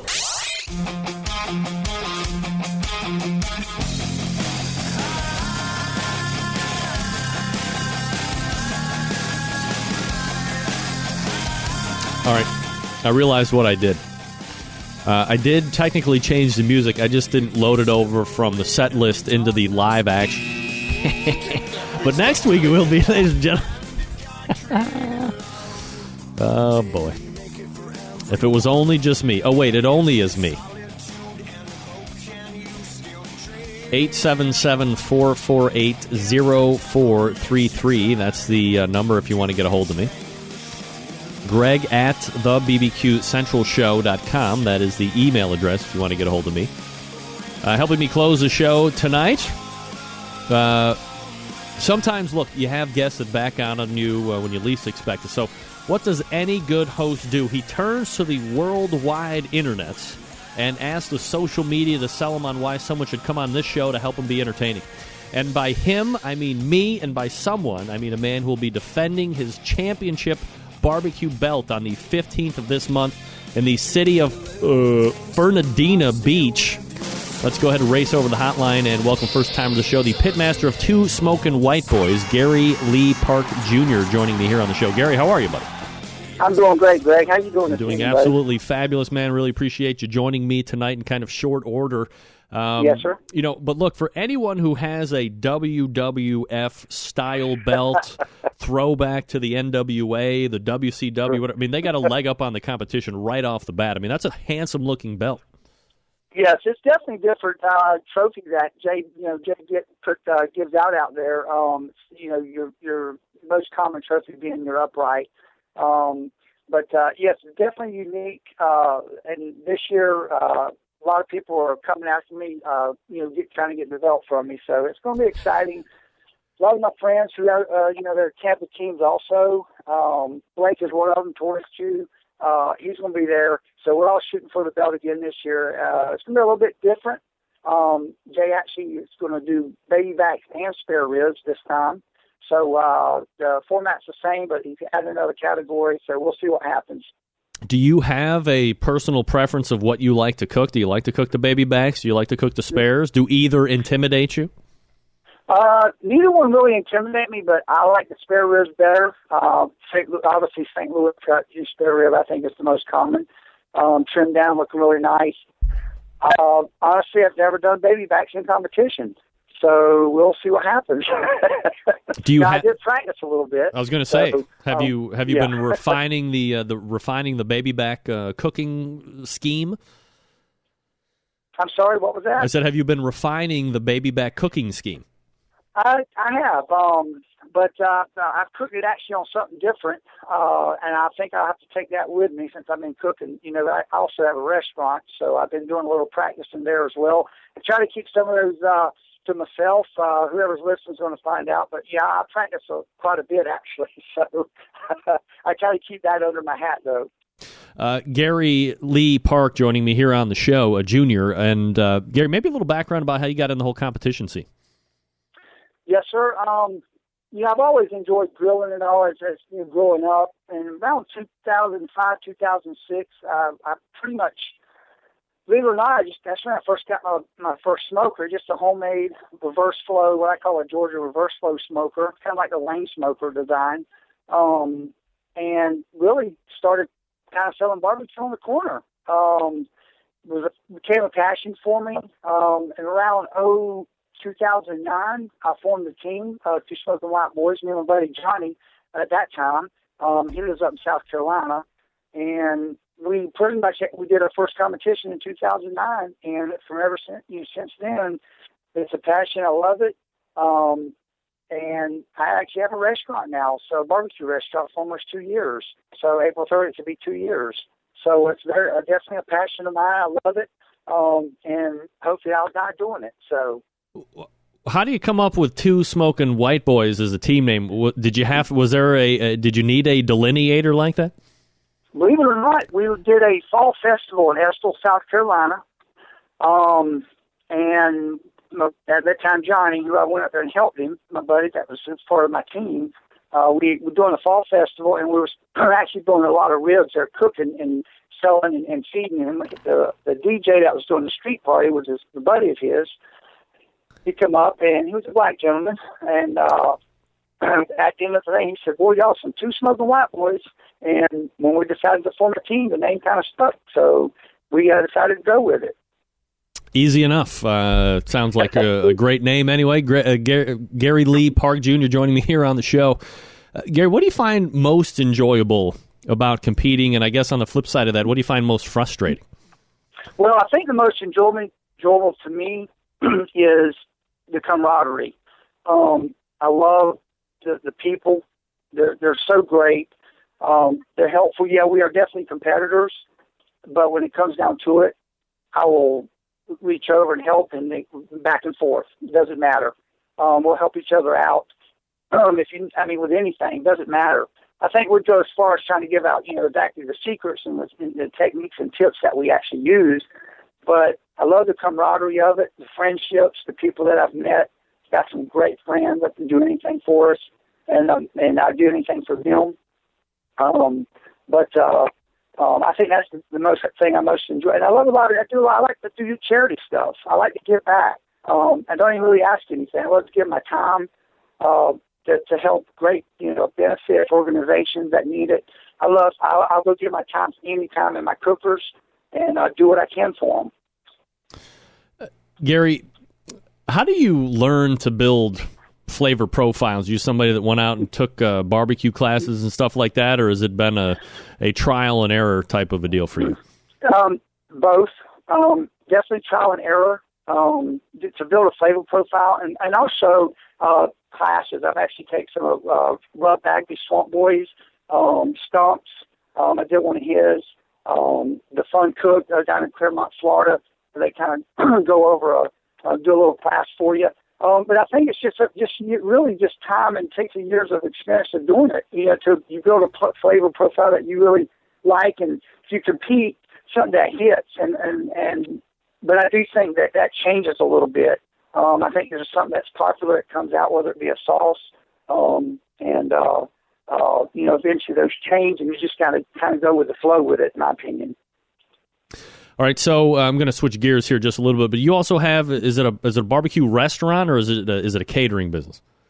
It's a barbecue restaurant. All right. I cater from it also, but it's an actual restaurant. It's called G's Slow Smoke Barbecue, just south of Jacksonville, Florida, in Clay County. As someone who is a competitor on the barbecue circuit, someone who is in the barbecue restaurant business, how much does your competition barbecue differ from what you're serving in the restaurant? Well, believe it or not very much. Really? Not very much. The barbecue that we serve is very close to what I would almost put out there. Believe it or not, some of the brisket that we cook, I would put in a competition. Wow. We got some of the probably best barbecue in North Florida, and probably in Florida there is. And when customers come, they can't believe it, how good the food is. I'm very attention to detail. I'm very picky. I'm very temperature control. I actually use thermostat pins in the restaurant to check my temperatures before I pull my meats off my cookers in the morning. It's very critical to me. And the way I apply the rub and the seasoning and the steps and the process I use it, I think is a lot different. And that's what separates me in the restaurant from, say, your Sonny's barbecue, or Bono's barbecue. I don't know if you're familiar with those or not down here. Any type of commercial barbecue chain, I'm pretty much a very specialized barbecues. We're very small, but I carry good products and good sides, and I think that makes all the difference. As someone who was always kind of marveled at the people that are successful, especially in the barbecue restaurant business, it would seem to me that you're kind of in this constant state of fighting the battle of peak and valley, where, I imagine when the cooker or the food's coming off the cooker, and maybe even for a good little bit after, it tastes its best, it's fresh, it's hot. And then there's that kind of flux time where maybe it's not as busy, so you might be running into longer holds, and obviously there is the potential for quality to decrease after that long. How are you fighting that battle to make sure that, the person getting that first slice of brisket and the person that comes in a couple hours later is getting the same quality food? That's got to be a tough battle to fight. You know what, Greg, you're spot on. That is, I can't believe you asked that question, because I tell you how I fight it. I cook food. My food's fresh every day. When I run out, I close my doors. Oh, now that's what I'm talking that's how about. I fight it. Yes, sir. That's right. I mean, what you just said makes all the sense because I do worry. I worry about the freshest brisket coming off to the customer that wants the brisket. So I've been holding the brisket for 3 or 4 hours, or maybe even longer a little bit. For that customer comes in at 6:30. We close at 8. Comes in at 6:30. He wants brisket, and I'm thinking, oh man, I hope that brisket. But I think the way we do it in the process, and I cook it fresh. I never hold anything over a day. Once it's over a day, I don't serve it. So I'm very critical. That's why I cook a certain amount. I know that seems kind of crazy, but I'm the kind of old school barbecue that when you see a line come through and you're out of food, I pretty much close the doors. So, but I've got it down to a system now that I'm not going to be out at 4 or 5 p.m. So I'm closing at 8. I do get sick, Harry, around 6:30 to 7. I can definitely be out of one of my meats at that time. Pork, not so much, because pork, as you know, you can hold pork butts a lot longer. I think you could, ribs and chicken before they really start to, in my opinion, kind of dry out a little bit, and you just lose a little bit out, there. So, but I'm very critical on that. So. It seems to me that, especially if you look at the Texas restaurants, the most successful Texas restaurants are ones that cook their meat up front, and then the doors fly open, and it's as good as until it runs out, and then those doors are closed. You got to come back in line tomorrow if you didn't make it. I mean, I think that's a great idea. That's what I would do if I did barbecue here in Cleveland, but that would be a losing prospect here because, of course, it snows 7 months out of the year. Damn it! Right. Nevertheless. Right. Do you think that the competition side of things helps your business at all, or do they kind of remain separate from each other? No, it helps very much, and reason it does. For me, I'm very personal.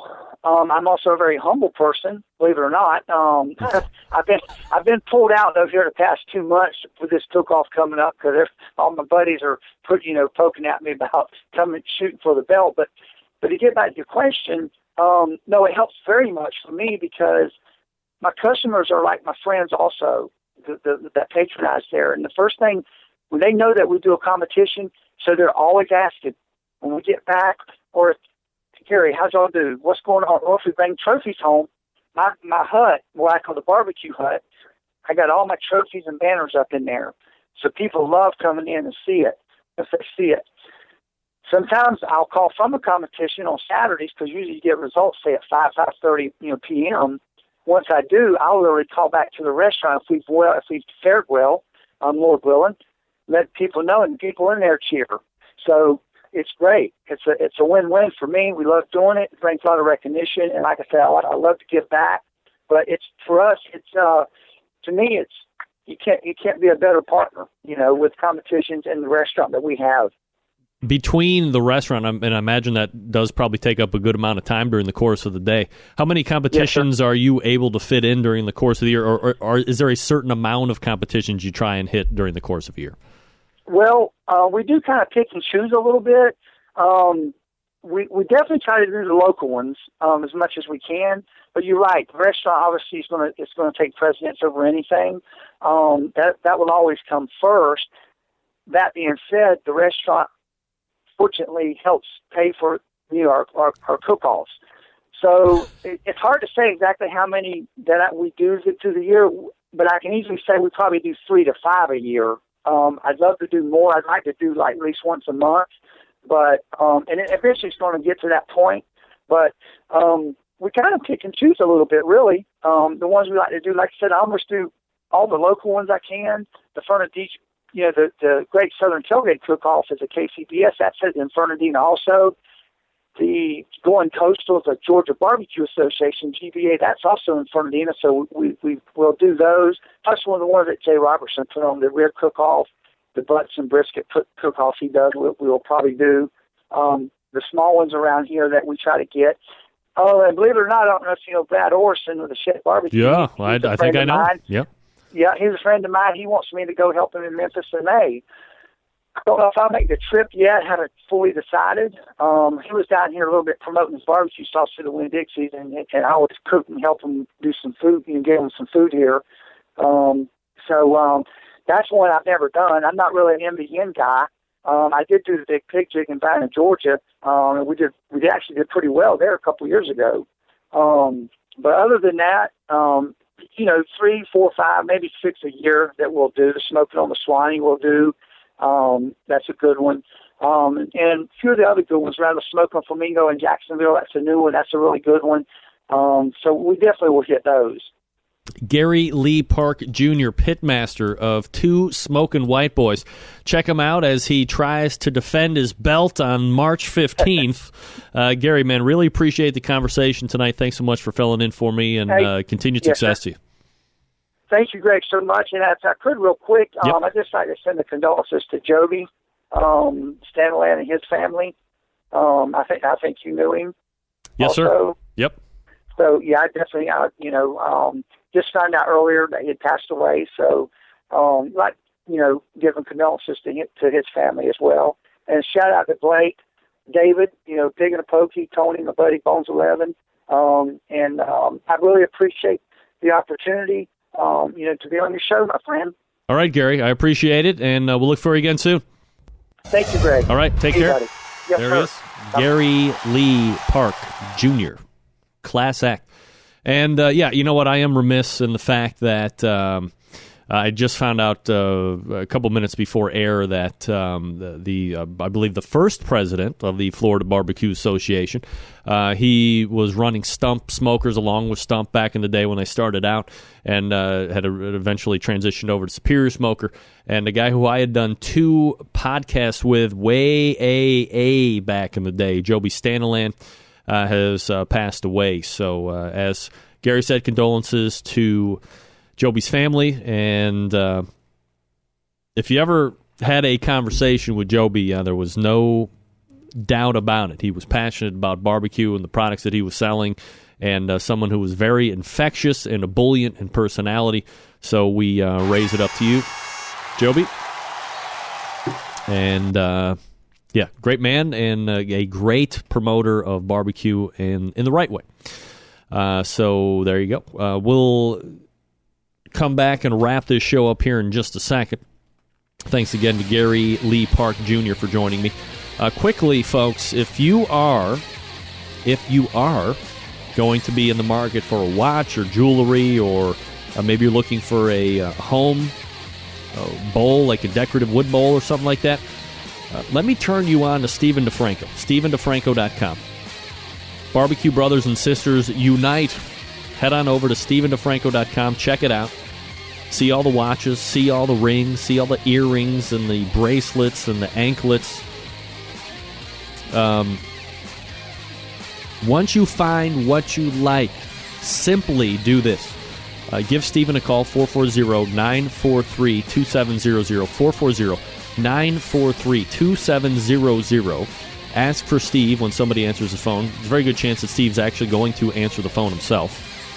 And once you get him on the phone, tell him you're a barbecue brother or sister. Tell him you listen to the show. Then Rempy tells you to call in and get the real deal when it comes to price. He'll ask you a couple questions, especially if you're looking for counsel on a certain item. He's going to ask you, what are you trying to convey emotionally? What's your budget? He's not going to try and push you into stuff that you don't want or that you don't need. You go into a run-of-the-mill factory jewelry store in the mall, you're going to have some snot-nosed punk looking to fatten up his commission check and lie to you and tell you a bunch of stuff that actually isn't the case. Stephen is not like that. He wants you to buy something, obviously, from him, but he wants you to be comfortable. He wants you to know that you feel comfortable with the purchase you're about to make, that it's within the budget that you're trying to shoot for. He's not pushing you into something because he wants you to come back time and time again. A ring this time, earrings the next time, a watch the next time. He's the guy I buy all of my jewelry from. I don't get it for free. I bone out just like you guys. But it's somebody I trust. If you're local here in the Cleveland area, even within a 2 or 3 hour drive, it's worth it. You're going to be saving money because you mentioned the show, but you're going to be counseled properly. And when it comes to big purchases like this, you don't want to feel like you're getting a shaft, man. Screw that. StephenDeFranco.com. That's StephenDeFranco.com. And then call 440-943-2700. 440-943-2700. We're back to wrap up right after this. Stick around. We'll be right back.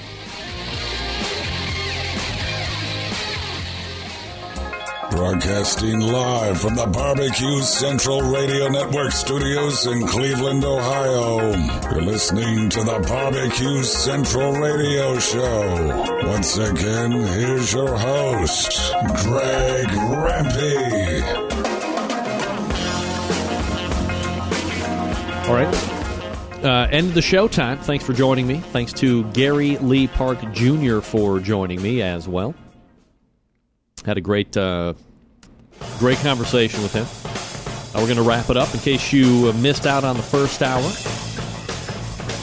Man, it was a free for all. We had Dr. Barbecue Ray Lampe on for his Ask Dr. Barbecue segment. For the first half of the Patrick Banks interview, we had, I don't know, somebody who was trying to be an imposter of Patrick Banks. But we did get to talk to Patrick for the second half of his segment. So thanks to him. Bootyque Pitmaster. Then we transitioned over to the second hour. Michael O'Donnell from Cave Tools. MyCaveTools.com. Free barbecue recipe book.com. Free download for a recipe book. Free barbecue recipe book. And then a 20% off gift certificate in the back to go to MyCaveTools.com and use. And then Gary Lee Park Jr. helping me close out the show in fine and spectacular fashion. Pitmaster of Two Smokin' White Boys. His main website, by the way, GSS, slowsmokebbq.com. Check that out. Sounds like it's top-notch out there, by the way. If you're looking for top-notch barbecue in North Florida, that's probably the place to go. All right. If you have raw cast iron, reseason it each and every time. Generations of rust-free service. September 11th, 2001. I will never forget. We'll see you back here next Tuesday at 9 p.m. Eastern Standard Time. This is your program host and proud U.S. American, Greg Rempe. Good night now.